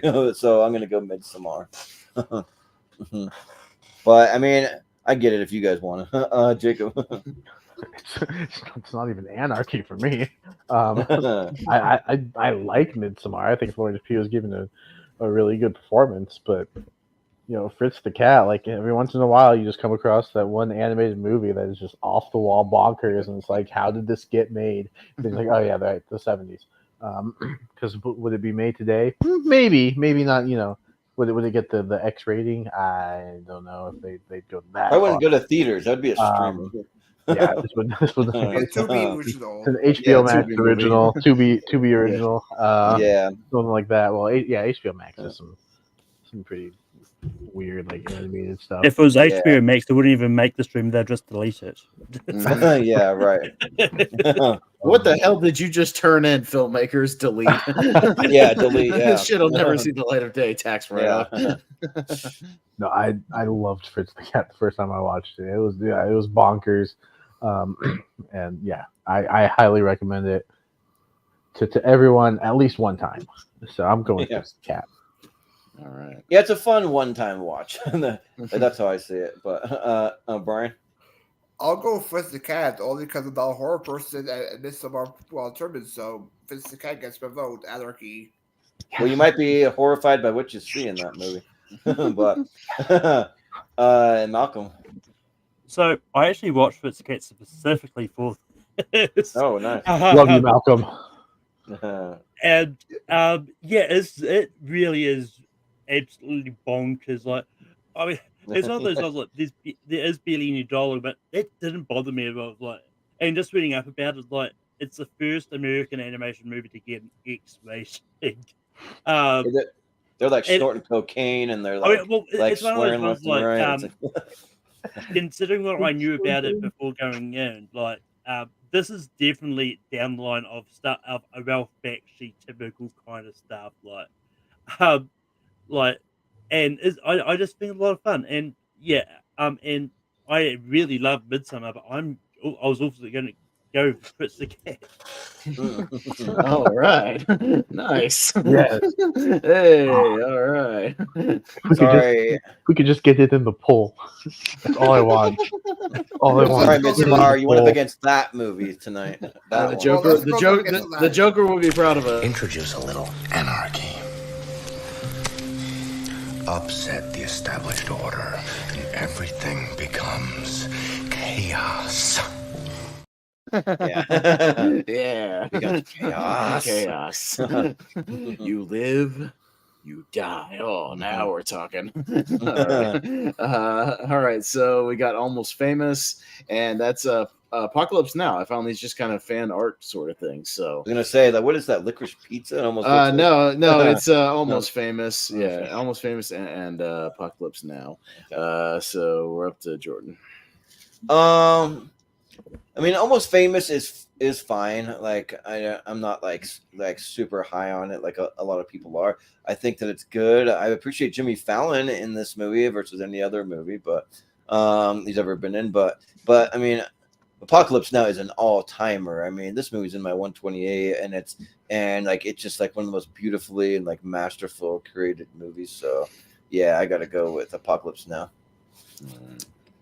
Jacob. Yeah, I've only seen Apocalypse Now the one time. I think I'm due for a rewatch. But I've seen Almost Famous a few times. I think it's a lot of fun. So I'll go Almost Famous. Yeah. Brian. Yeah, Jordan, did we watch Apocalypse Now since it won your After 128?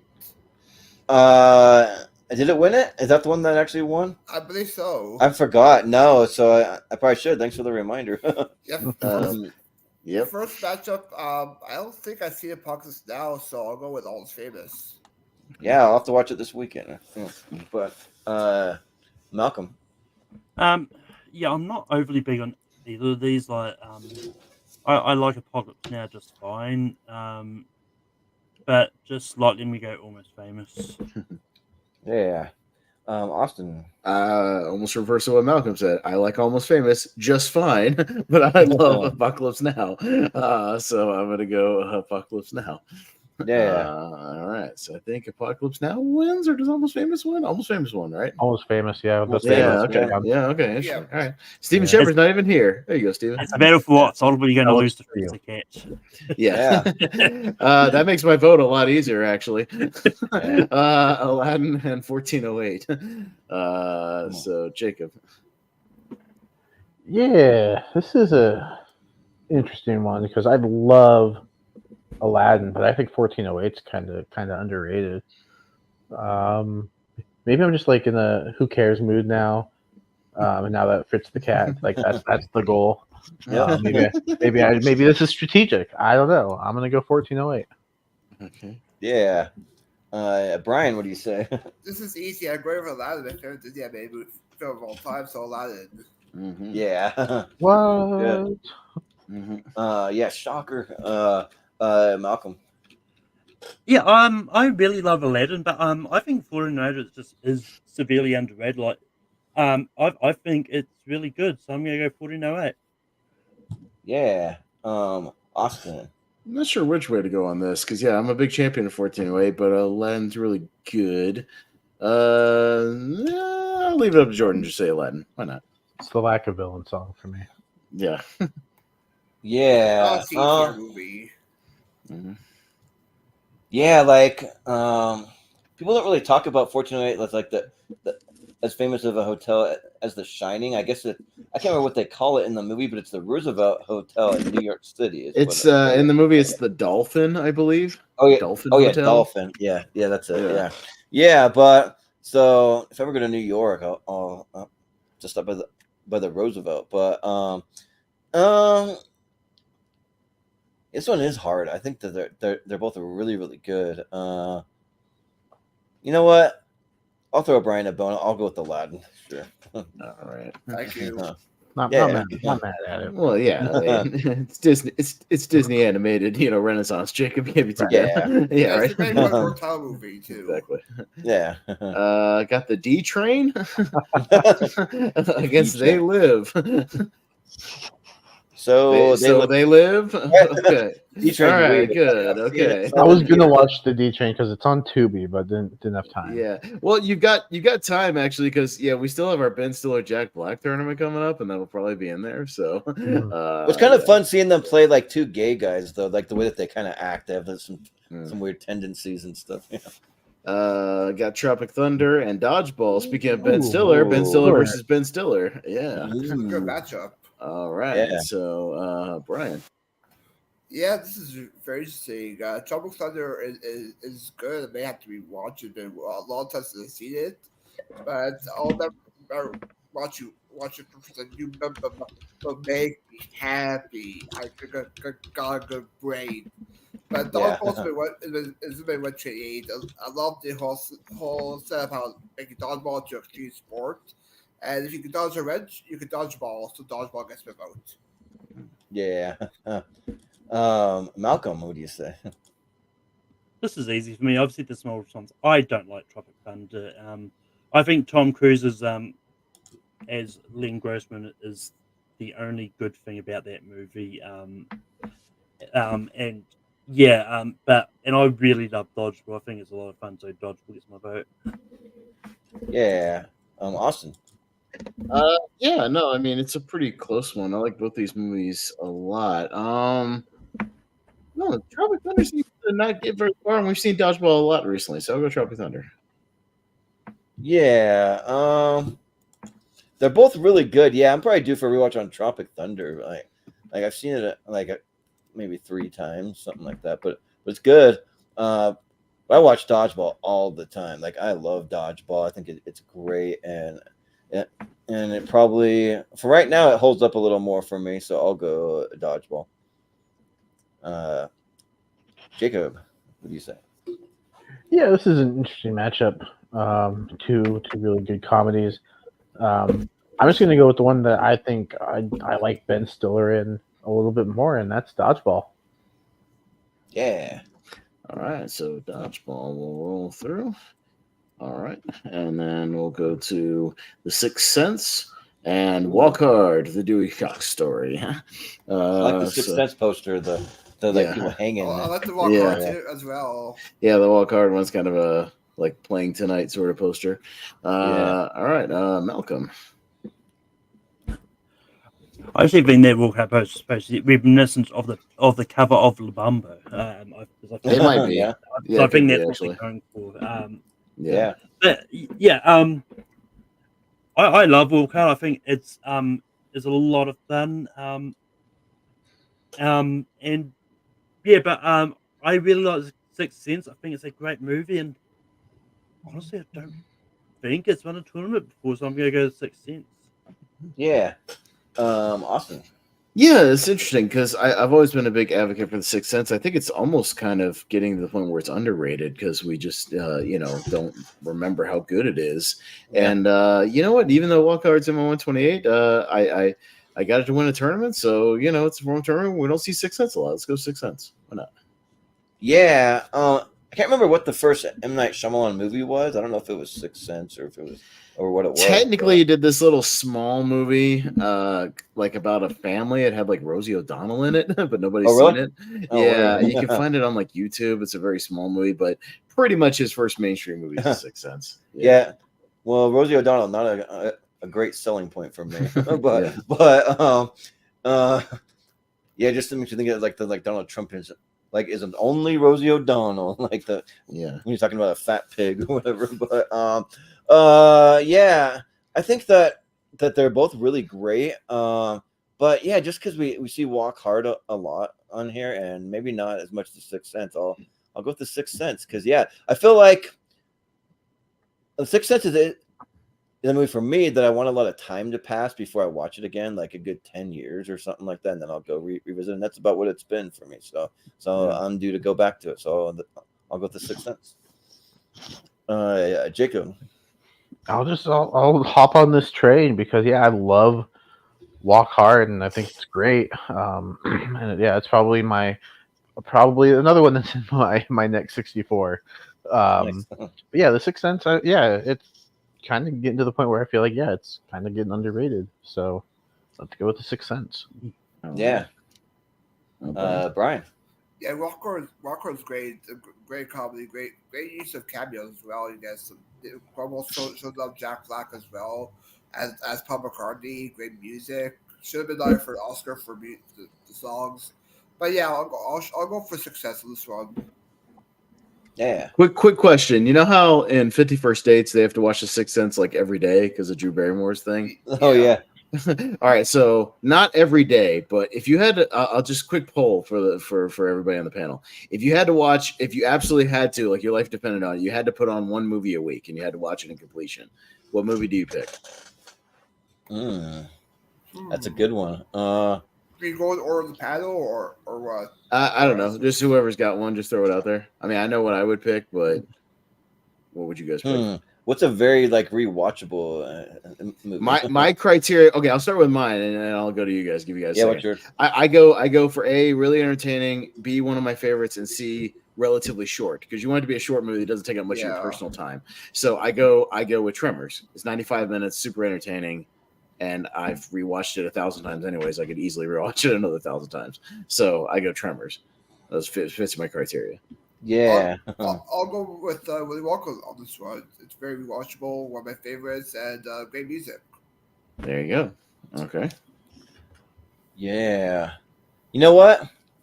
Willy Wonka also hour 40, so not bad. Doesn't take up too much of your time. Yeah, I figured you would either pick that or like Emperor's New Groove because that doesn't take up much of your time either. Yeah, it's either one of those. Instead of go back to number one. Yeah. Yeah, I was about to pick a long movie, but I don't know if I want to. See, that's the thing is I wouldn't pick Aliens, even though I love it because it's like 2 hours and 20 minutes. It takes up a lot of your personal time, especially if you had to fit it in every week. I wanted something to be quick, you know. Yeah. That's a good question. Yeah, I mean, for me, it's like just trying to find something that's not part of a franchise that you.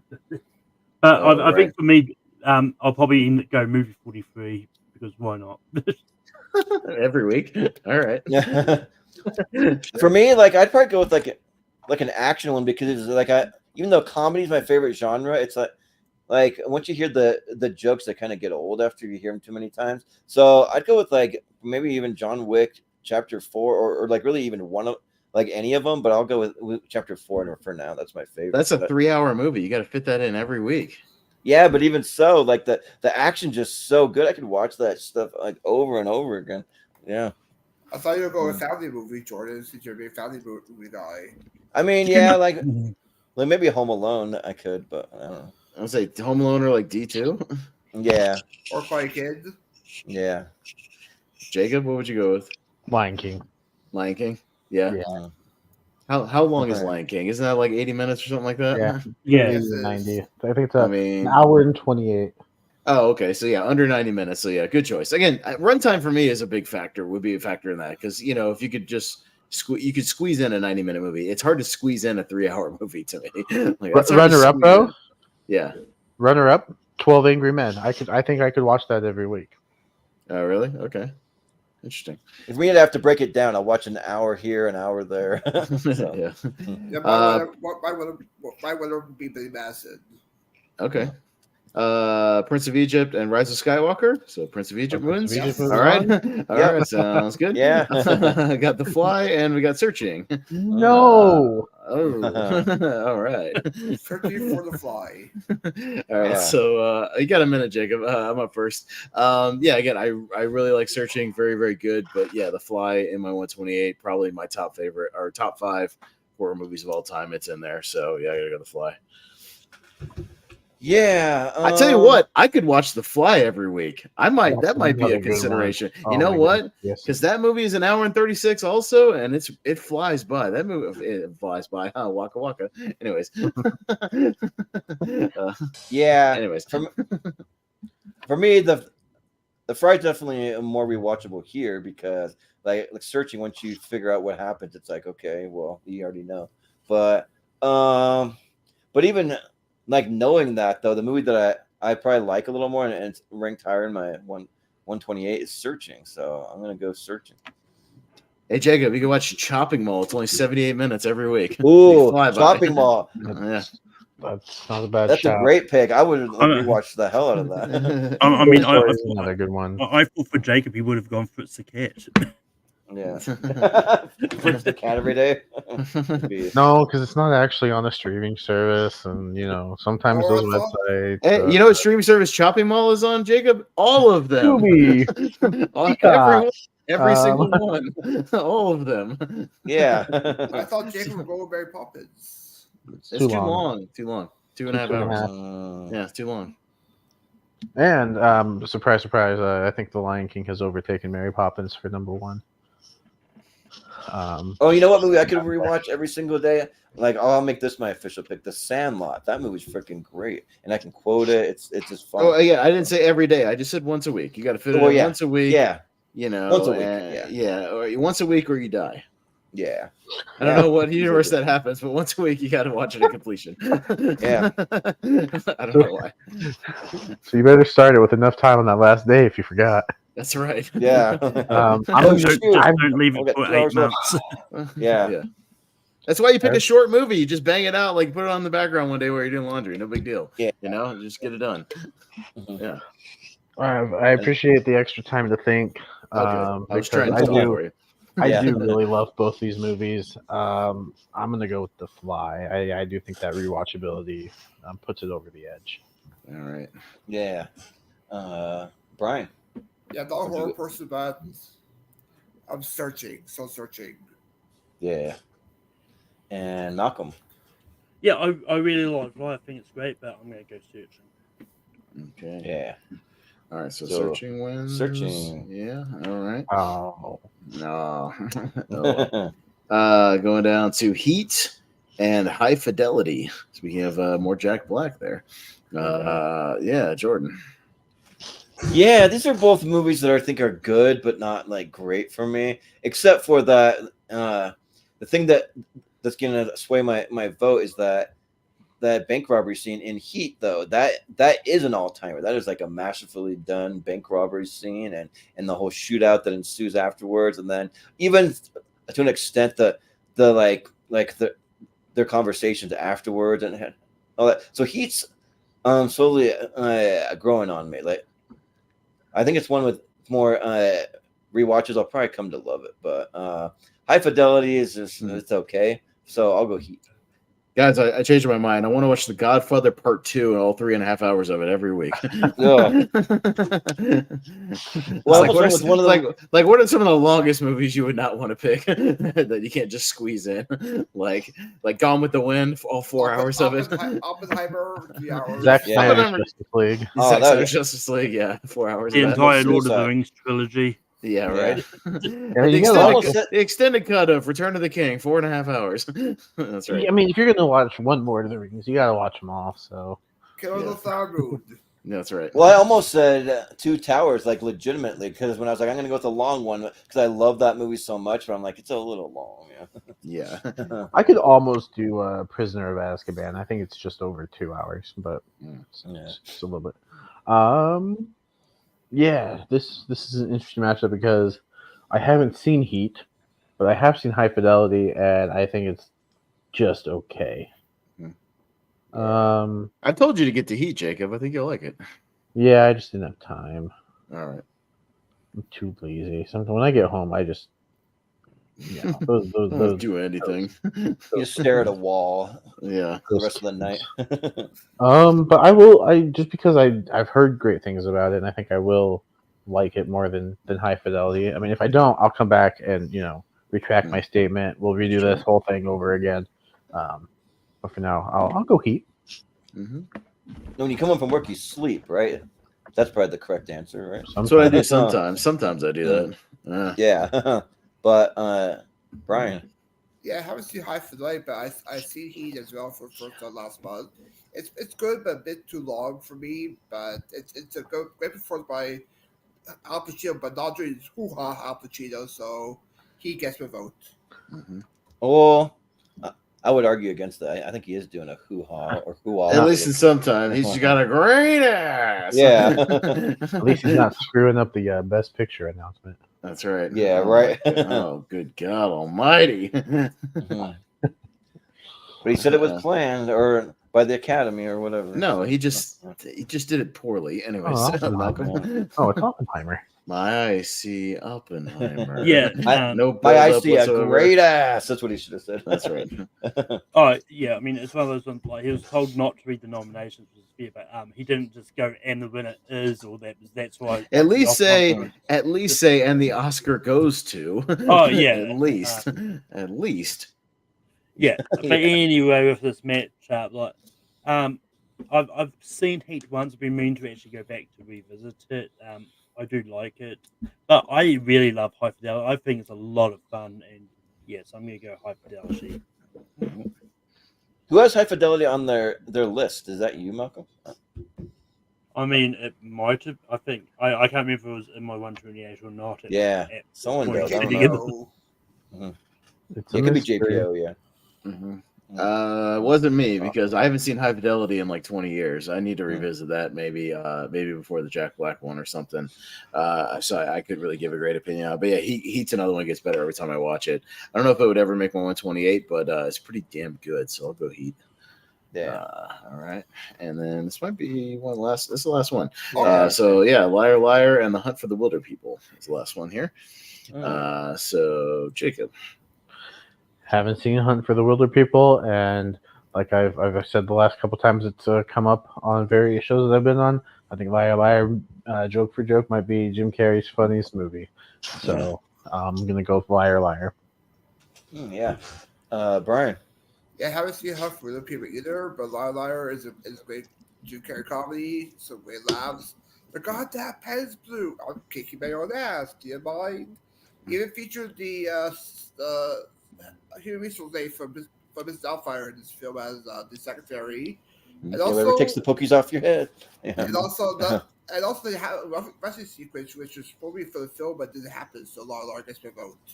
Yeah. Malcolm.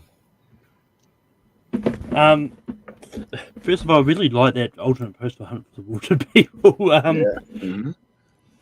But yeah, I like Liar Liar. I think it's great, but come on, I was not going to not vote for Hunt for the Wilder People. Hunt for the Wilder People. Sure. What's that supposed to be a picture of in that Hunt for the Wilder People poster? I can't even tell. I don't know. I have no idea. Yeah, I was like, I have no idea. Does that relate to the movie somehow? But I mean, I'd imagine it's trying to simulate the colors of the outdoor gear, which is the background, which is the yeah. I thought maybe it was a giant fly swatter, but anyways, I'm Austin. I'm a little upset about a bad sexual episode I had last night. Yeah, that's why I voted for Liar Liar. Yeah, been there. No, just kidding. No, but anyways, yeah. Are we all? Yeah, right. Don't we all? Yeah, but it's first world problems. Am I right? Yeah, right. Yeah, but yeah, Liar Liar's great, man. Just like thinking more and more, I almost wanted to go for Hunt for the Wilder People, but I'm not gonna say that I'm like souring on Taika, but he may not be my favorite director for too much longer unless he starts putting out something I just love. You know, the next movie gonna need to hit hard for him to keep that spot. But Well, I mean, Liar if you would just go ahead and make that goddamn wolf spin off to What We Do in the Shadows, What We Do in the Moonlight, then he might do that, but he won't do it. Pull the trigger Yeah. on that already. Jesus.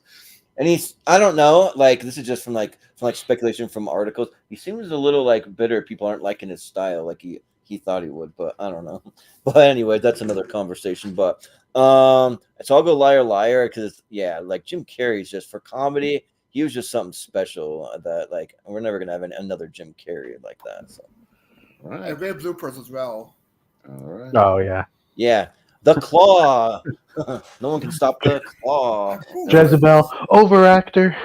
Yeah. I would bounce those things like Sugar Ray Leonard. Yeah. All right. So let's All go over here. Speed round time. Let's see what happens. Let's see if anarchy rules or we play it safe.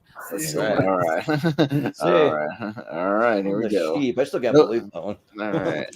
No ties tonight, though. Only 5. So we'll blaze right through this. Shaun the Sheep, Back to the Future. Brian. For Anarchy, Shaun the Sheep. Yeah. Okay. Malcolm. Yeah, I love Back to the Future, but Shaun the Sheep doesn't come up a lot, and it's a really great animated movie, Shaun the Sheep. Yeah. Austin. Why not? Shaun the Sheep. I'm gonna go justice for ET, so I'll go Back to the Future. Jacob. Back to the Future might be a top 10 movie of mine. I'm gonna go Shaun the Sheep. I think we're just have some fun The tonight, movie's baby. still I like good. it. I'm just ready Like to it, have yeah. some fun. I Let's gotta have be in some a good fun. mood because I'm gonna go do stand up after this. I gotta Exactly. Yeah. Let's Oh, get in a really? good mood. Gotta Let's get in get a good silly. mood. and- Yeah. I'm writing stand-up material, Jacob, for 10 minutes. I'm trying. Nice. I have a bit that uses my voice impression thing pretty well, and then I've got some Florida material, so Awesome. so I'm working on it. So if I live near you, I would go with you and do it with you. So, but I'm not there yet. My stand-up will consist of terrible accents that I swear sound like they're. It's more of one a thing. Jordan. It's more of this like Lonely Marks thing we have going on because like Richie and JPO have done stand up and like JPO's dipping into like open mics and now it's like the pressure's on me to go do an open mic. Oh, really? So yeah, They're putting the pressure on you. Film it. Yeah. Well, not that they are. It's just like I feel like some surrounding pressure to go do it now. Hey, if we ever wanted to, we could do like a movie hero stand-up night, and we each do like 5 minutes or something, or 10. It's not the same without an It's not audience. the same without an audience. I mean, what am I gonna do? Do this shit like? Just do it. No, you're just gonna do it. Anyways, Toy Story 2 and Tommy Boy, Malcolm. We could find an audience. You know what, Tommy Boy? Yep. Is that your anarchy pick? Well, I mean, I don't think I don't think either of these would be an anarchy picture. Oh, Yeah. Tommy Boy. we don't see Toy Story 2 a lot, so I'll go Toy Story 2. Yeah, I'll go.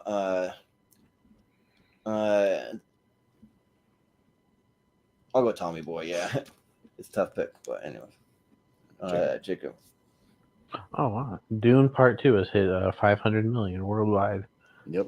Toy Story 2. Mm-hmm. That's one of like 5 good movies this year. Not a lot of competition. Brian. Toy Story 2. All right, Toy Story 2. All right, going down to Crazy Stupid Love, Back to the Future 3. Me, let's go Back to the Future 3. Jordan. Yeah, let's go for the Clint Eastwood movie, Back to the Future 3. Mm-hmm. Jacob. Why not? Back to the Future 3. Mm-hmm. Yeah. Brian. Brian. Go for Pat Budget. Back to the Future Part 3. Yeah. What are you, yellow? I mean, come on. Malcolm.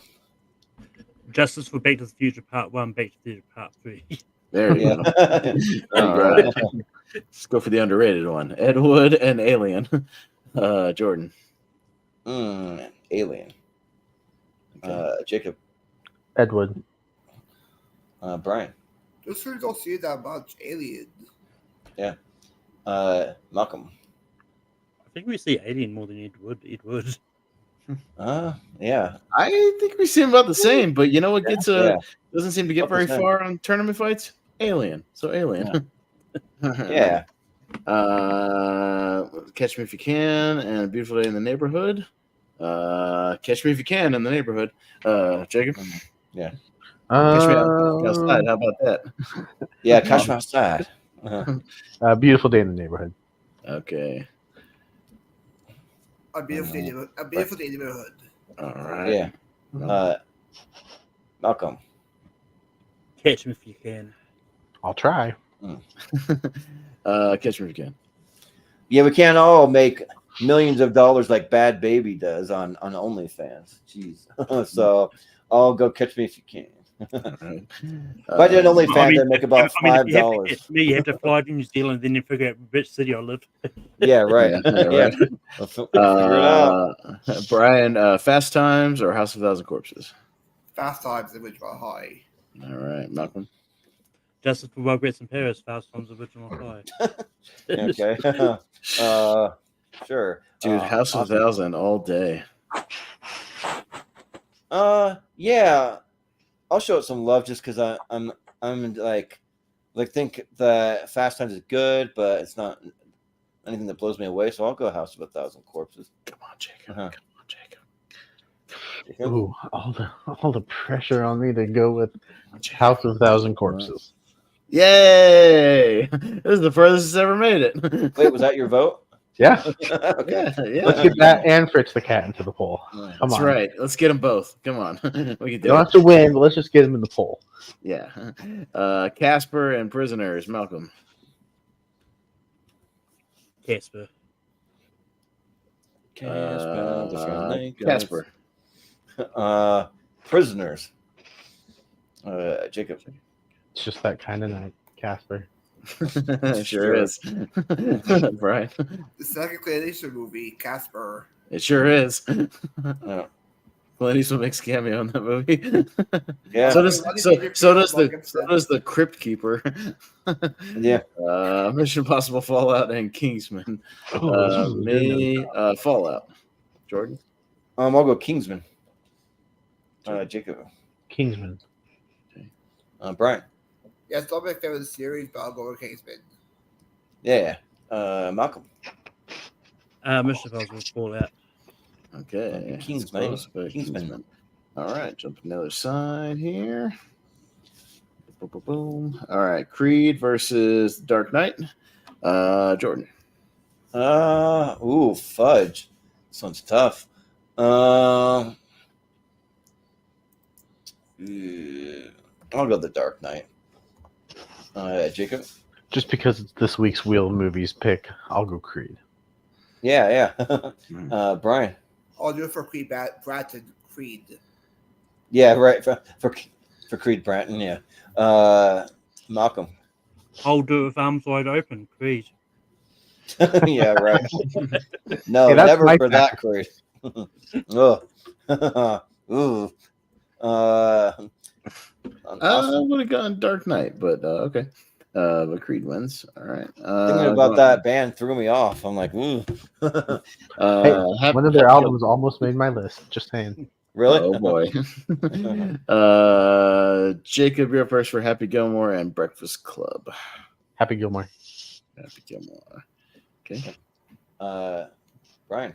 Yeah, do it for Chubbs. Happy Gilmore. Yeah. Mine fireworks already. Malcolm. Breakfast Club.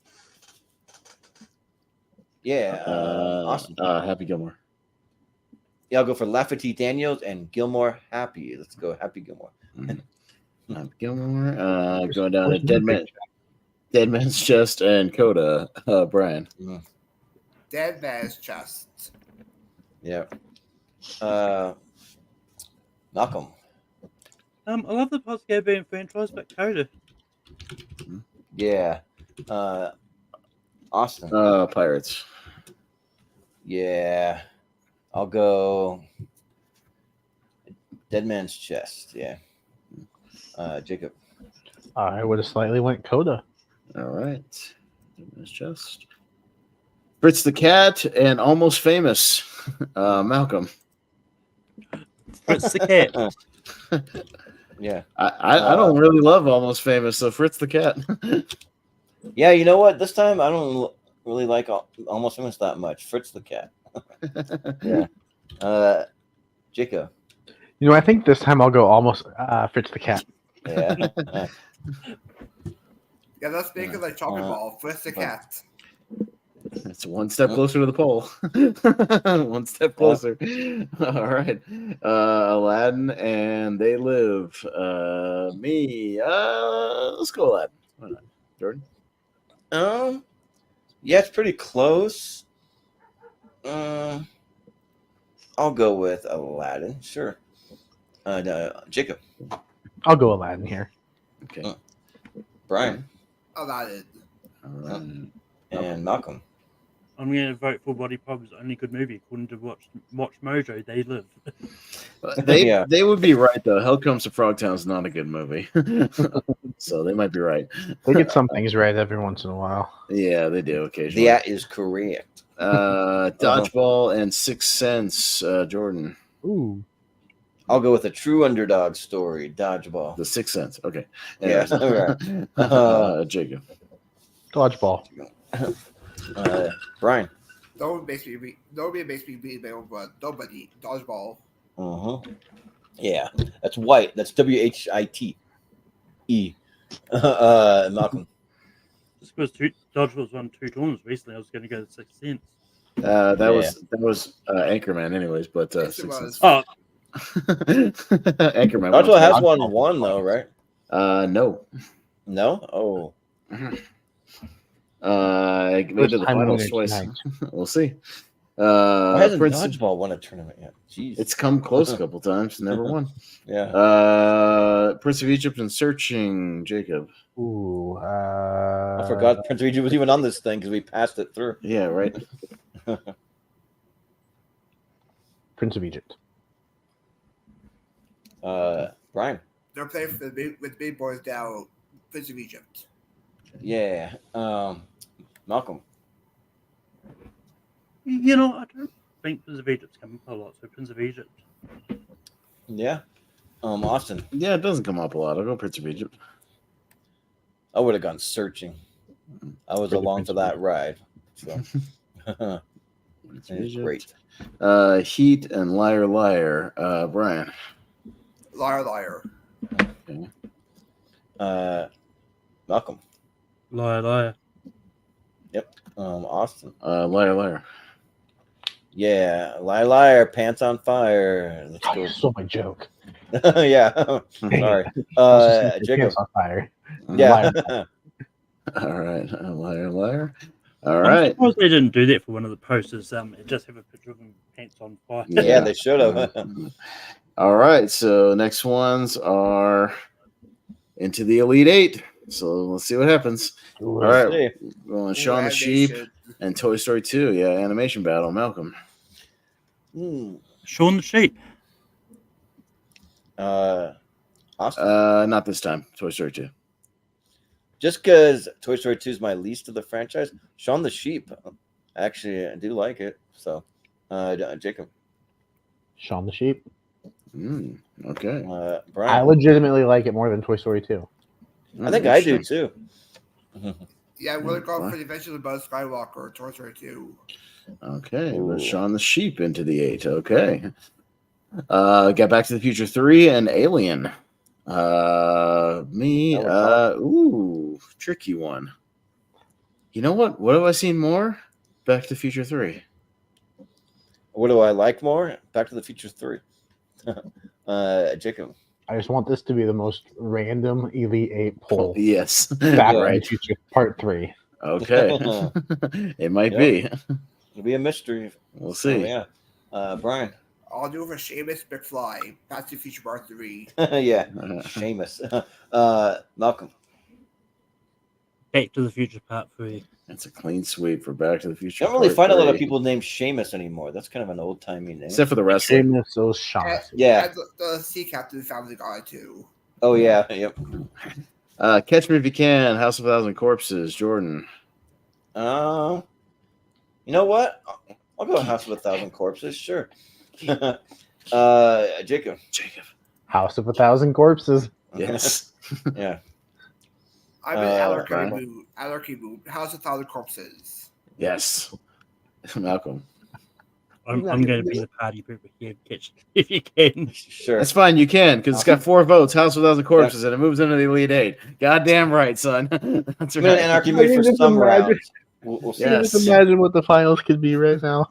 Yeah. Hey, but it's all 3 movies I like: Shaun the Sheep, Back to the Future 3, and House of Thousand. So I'm not mad. It's all I movies. think I know what I you're dig. thinking though about that finals. The finals could be amazing. The finals is gonna be great. Casper and Kingsman. Jacob. Casper. Brian. Brian. That would the second classification movie of Elite 8. Casper. Malcolm.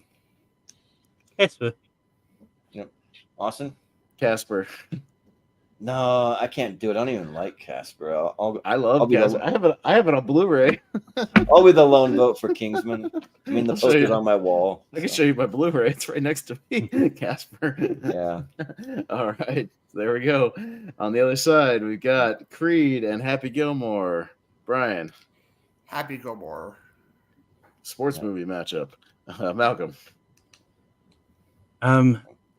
You know what? Here we go. More. Yeah. Austin. Happy Gilmore. We're going to talk about Creed for an hour tomorrow. Hey, you just hit that guy. We shouldn't have been standing there. Yeah. Happy Gilmore. Jacob. Gilmore, happy. That's right.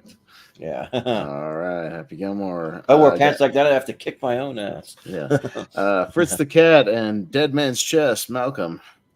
Fritz the Cat. Austin, yeah. Fritz the Cat. Sure, why not? I'll go fix the cat. I guess. Jacob. I'll play along with you guys. Cat. Fritz the Cat. Yeah. All right. That would be a clean sweep for Fritz the Cat. It Yeah. sure will. Fritz the Cat. People If are it goes going to up be like, against something that I love, then I might not. people are going to be like, what the fuck is Fritz the Cat? And that, you know what? Will be doing everybody a service, because then they'll look it up and see for Yeah. themselves. That's Yeah. right. See, Yeah. we're doing everybody a community service. Yeah, I right. for Chris, the end of comment for Fritz the Cat. Yeah. Aladdin Yeah, and YouTube should Dodgeball. pay us for this, even though we're not monetized. That's Come on, right. We're doing a service. Aladdin. Jordan. Yeah, let's go with Laddie. Here, boy. Jacob. Dodgeball. Brian. Excuse me, did you remember that? Did you wake me up? And now you're going to say like, you like that? Aladdin. Yeah. Malcolm. Dodgeball. Okay, close one, but Aladdin into the poll. All right. All right. And Yeah. final one on this side, Prince of Egypt and Liar, Liar. Jacob. Liar, liar. All right. Brian. This is extremely tough, but Liar is higher by ranking, so Liar. Okay. Yeah. Malcolm. Malcolm. Liar. Yeah, I'll also go Liar, Liar. Yeah. Yeah. You're in contempt. I hold myself in contempt. Let's go, liar. All right. All right. So we have our lead 8 of Shaun the Sheep, Back to the Future 3, House of a Thousand Corpses, Casper, Happy Gilmore, Fritz the Cat, Aladdin, and Liar, Liar. What an elite 8. I love this. Love it. Yeah. Mystery. All right. We are doing it. All right. Yep. All right. Brian, you are up first for Shaun the Sheep. We're really and doing Back it, to the guys. Future 3. We're really doing it. Let's You're see. playing with us, Peter. You're doing it. See, Peter, look, you're doing it. Yeah. See? Yeah. All right. This kid doesn't come up that much. That's the feature part 3. Yeah. Yeah, Malcolm. Shaun the Sheep. Yeah. Austin. Morning, Mr. Eastwood. Interest you in a new suit for tomorrow? Back to the Future 3. Yeah, let's do. I don't know what 3 is in German. Trois. Back to the Future Part Trois. Is that what it is? I think that's French.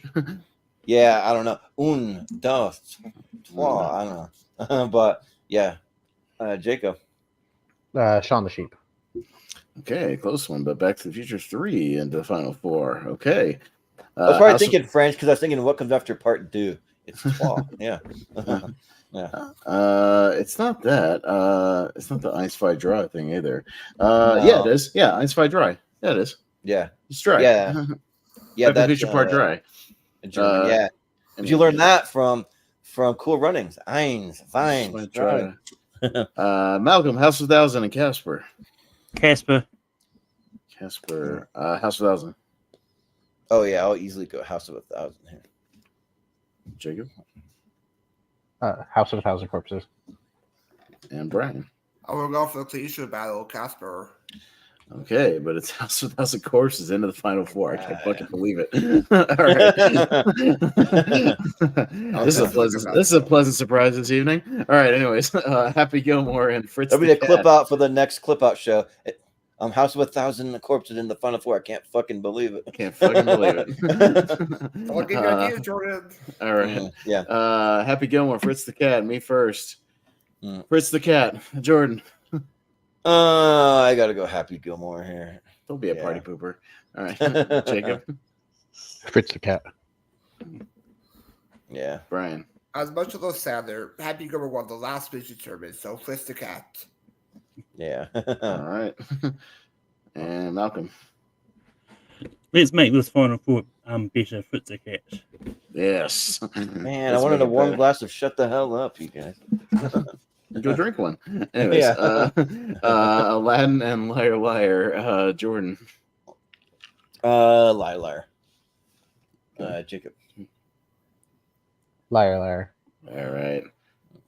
Brian. This is very tough for me, both in my top tray, but I gotta go Aladdin.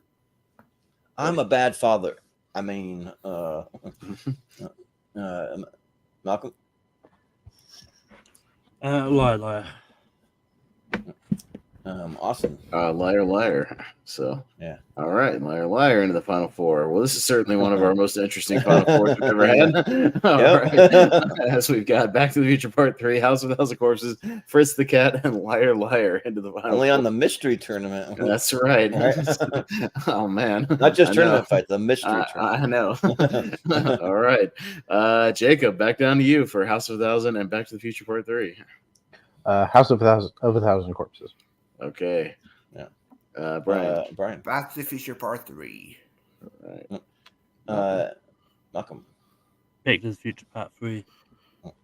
And Austin. House of 1,000 Corpses. Yeah, see, that's why I love these mystery tournaments, because you can have chaos, but there's still movies that somebody loves that were on their 128, or 64 or whatever. But yeah, I'll go Back to the Future 3. Damn, so close. Son of a bitch, so close. We almost had it. We almost had it. Shit, I wanted to have the filthiest final two ever. Oh, it was amazing. Dirtiest, grimiest, filthiest final two, and it didn't happen. Oh, shit, we were so close. All right. So close. Fritz the Cat and Liar Liar, Brian. Yeah, I'm sorry, Fritz the Cat, but I gotta go Liar. Don't have to. Malcolm. Fritz the Cat. Austin. Fritz the Cat. At this point, I think it's kind of inevitable, but I'll go Fritz the Cat, sure. Jacob. Fritz the Cat. Back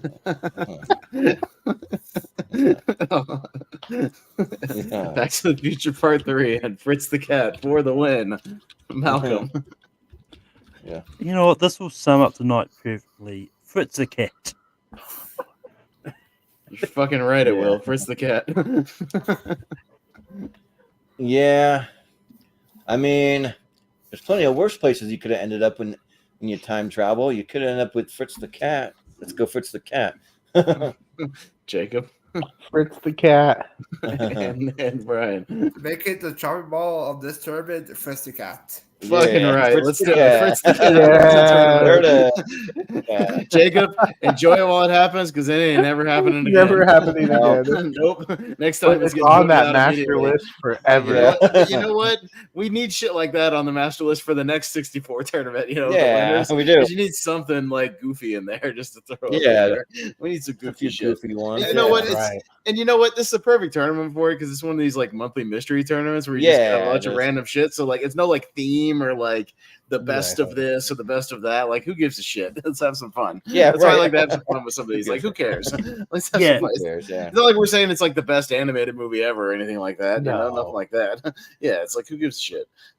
So If you're perfect. just looking for something goofy and off the wall to watch, like just like a WTF type of movie, go watch Fritz the Cat. I mean, Yeah. and I mean, Yeah. it probably helped that there's a lot of former torment winners. Wow. Hey, Jacob. Now for the end of the show, I get to go pull a Fritz the Cat clip or trailer. Yeah.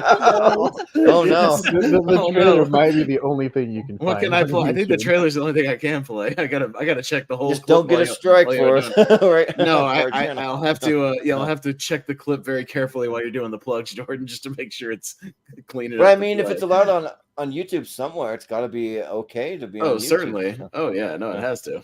Yeah, So we'll so- see. There you go, Jake. Hey, okay, behind the scenes, I told Jacob I'm all in on Fritz the Cat if you are. So, Yeah. I didn't said know I will Malcolm be. was going to be. So Well, I I mean, roll look, with it. Sometimes I'll roll with it. Well, Yeah. if I hadn't have watched it, it probably would have been different. But because I Right. watched it, I did actually really enjoy it. So Yeah. Mm. Well, depending on the topic for me, depends on whether I had to do anarchy or not. But for the mystery tournaments, yeah, we'll go anarchy. So Right. let's have right, some that's fun. fair. Yeah. But yeah, this was a lot of fun. So yeah, we'll be back at it next month, and we'll have Austin's after the 128 in there for the next month one, and then we'll be adding about one person's like movies list every month, because we got Zach Shelton's 64 coming up. We got Maria's 64. So, and then eventually we'll get to Chris's wacky one that he's doing his in June. Oh So, God. so yeah, but yeah, so, but that was fun. Yeah. So, that will do it for us tonight. Yeah. We'll just do some plugs and that'll be it. So we'll go to Jacob. What do you have going on? Yeah, and then I'm just gonna hop off after I give my plugs. Yeah. But this was probably the most fun I've had on a tournament in quite a while. Yeah. Kudos and thanks for having me as always. Plugs not tomorrow, Thursday. Lonely Marks with Austin. I'll let him do the big plug because this is his week. And then a podcast about movies on Saturday. Unless you need Saturday, if you don't get to it Friday, let me know. But sometime this weekend, we'll see. Yeah, I might just end up. I'll probably see it on Friday. Like, but Okay. I might have some time. I'll go see it Saturday. before because we do tournaments at 9 and the movie's an hour and a half. I'll have time. I'll probably have time. So we'll see. All right. Yeah, I get off at Then, 5. I think make a quick turnaround, go to the movies. Yeah, I can do that. Yeah. Right. So yeah, and then on Saturday we will be back with a podcast about movies, talking about the 4 movies from our blind ranking show. Those would be Hot Fuzz, Mars Attacks, Terminator, and Raiders of the Lost Ark. So yeah, catch us Saturday around 5 Eastern is when we usually go live for that. Mhm. So, Nice. yeah, hit the bell so you're notified. Yes. Sounds good. Good job with getting Fritz the Cat in there. Yeah. Yes. Yeah, but Brian, what do you have going on? Yeah, you can find me popping up here. Next time I'll probably be Austin's birthday episode for the mystery speed tournament. I have a match uploaded to multiplex on Phantom by singles match. I'm in the ASAT team tournament. Bracket just got released. I'm facing you guys actually. Me and teammates are facing the movie heroes. Oh, boy. Yep. Yep. Lifestyle trivia I competed and sometimes on multiplex. Nice. Yeah. Sounds good. And Malcolm, where can we find you? you can find me in Tape Productions hosting Rankum every Sunday night. This week we're doing top 12 movies from the actor known as Bull fucking Murray. Nice. And you can also find me hosting trivia over on Full Metal. We revealed the winners of the Gone winner was last night. I'll probably be posting like a master list in the Take Me page at some stage this next couple of days. Yeah. Yeah. Sounds good. Austin, what do you have going on? Yeah, tomorrow night before Wheel of Movies, if you tune into a show about trivia or the Peerscope page, I'll be hosting a all action ASAT at 8:30. So you can tune in for that and set the notification for that. Check it out. So all action all the time. Right before we do Wheel of Movies, of course, for Creed. Right after that, or around 10 or whatever time we're gonna do it, 10 o'clock, I think. Yeah. And then my After the 128 podcast about movies, like Jacob said, a little Lonely Marks. We'll be reviewing the original Clash of the Champions. That'll be fun. And I've got a couple of trivia matches coming up next week, but I'll plug them a little bit more when they actually drop. So and we will be doing the Wheel of Movies at 10 p.m. Eastern time because we had to adjust for a couple different things we have going on. But I'm really looking forward to that a double feature, Ghostbusters, Frozen Empire, and Late Night with the Devil. That's going to be a great one. So I'm looking forward to that. But and then you can find us on all the social medias. Just go to Movie Hero 2121 and also Jordan 83616, and then you can find us in the Schmodown Friends and Family group because the poll's going to be kind of wacky, and I'm curious to see how it goes over there. So in the next couple of days, we'll have that poll up there, and and also if you have any projects you're working on or a YouTube channel, you can post your heart's content over there, and we'll share it out. And also, do not get this freaking Coca-Cola spiced. It is straight up nasty. I had it the other day, and I like raspberry Coke. It's perfectly fine. Yeah, if you like Coke, maybe you'll like it. I hate Coke, so I knew I was gonna hate it, but I just wanted to torture myself anyways. so yeah. But and then let's see what we have coming up this week. We have Wheel of Movies that already mentioned tomorrow. We have our the next round of our Seen and Heard movie trivia tournament, which Brian will be a part of. That'll be 8 p.m. Eastern time on Thursday, just before Lonely Marks. And then we will have Friday will be Austin's After the 128 on Friday. And then let's see, we also have a Patreon. If you go to patreon.com/moviehero, you can support the channel, and we really appreciate it because all the money goes right back into this channel. It doesn't cost a lot over there. For just $1, you can have access to the extended schedule if you want to get first dibs on signing up for the upcoming shows that we have. You'll get a look about 4 months out on that, and then we have some upcoming exclusive podcasts that'll be dropping soon. And we'll be giving away some movie posters, things like that over there. And then we'll get to recaps. I know I've been talking about it for a few months now. We've had to kind of put it on a slight hiatus, but once we see recaps back in about 2 weeks or so, we'll do it every month, and it'll be a monthly show that I want to stay consistent on it. So yeah, but we'll get back to it. And then just what we have. Oh, and then also too, I was just going to throw out there that our next exhibition match for the Seen and Heard movie trivia will be an April Fool's match, which will be all movies 40% or less on Rotten Tomatoes. So if you'd like to be a part of that, just hit me up or Austin and just let one of us know, and we'll put you on there. We still got some spots open for that. And then just what we have coming up for tournament fights and tier ranker on the next little bit.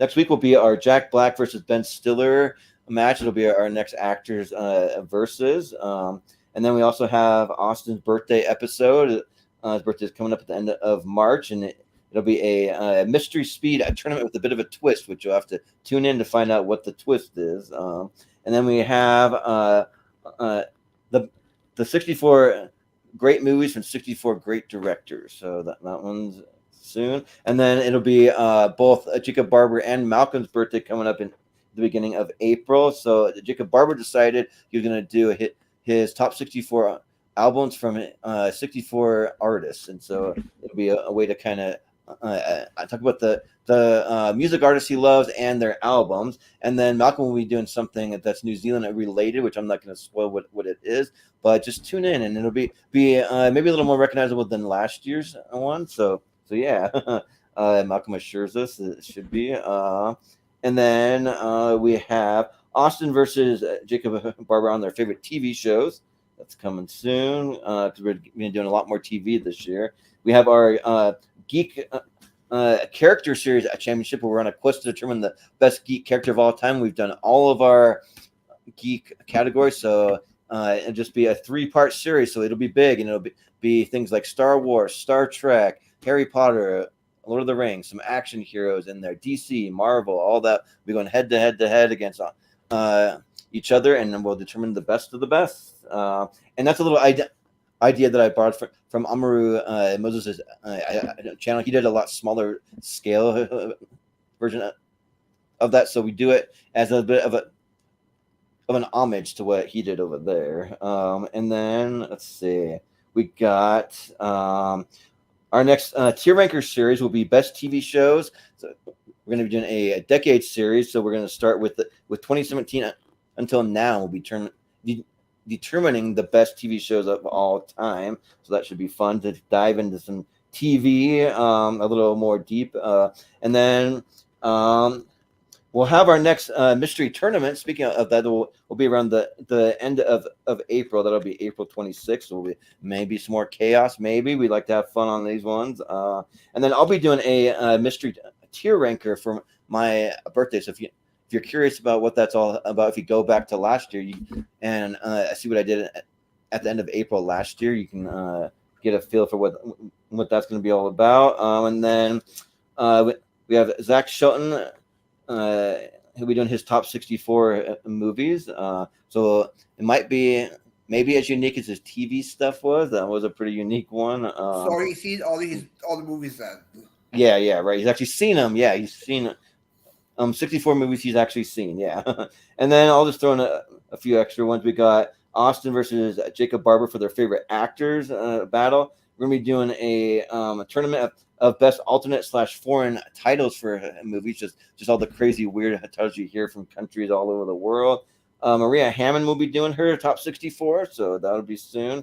And then also we have Brian Nussbaum will be going head against Richie for their favorite TV show, so that'll be in battle. Yeah, so yeah, that'll be fun. So yeah, it'll be our Canada versus Down Under match there. So yeah, but that was fun, guys. So thanks for tuning in. Thanks for anyone who's in the chat. I saw Jeremy Potter's in there, so thanks for tuning in. And yeah, for Brian Nussbaum, for Malcolm Lay, for Richie Goodacre, for am I missing anyone? For Austin Pez, and for I've been Jordan, the movie hero Anderson, and we'll see you next time. Change! I'm already changing. Look at me change. Oh my God, what a way to go! Excuse me, certainly. Hello, you who down there? Excuse me, did anyone find an earring? I mean, I dropped my earring in the trash. You'd recognize it. It opens on one side. It's kind of a jade color. It's got a picture of Errol Flynn and Alan Hale naked. Christ! Lucifer's a faggot!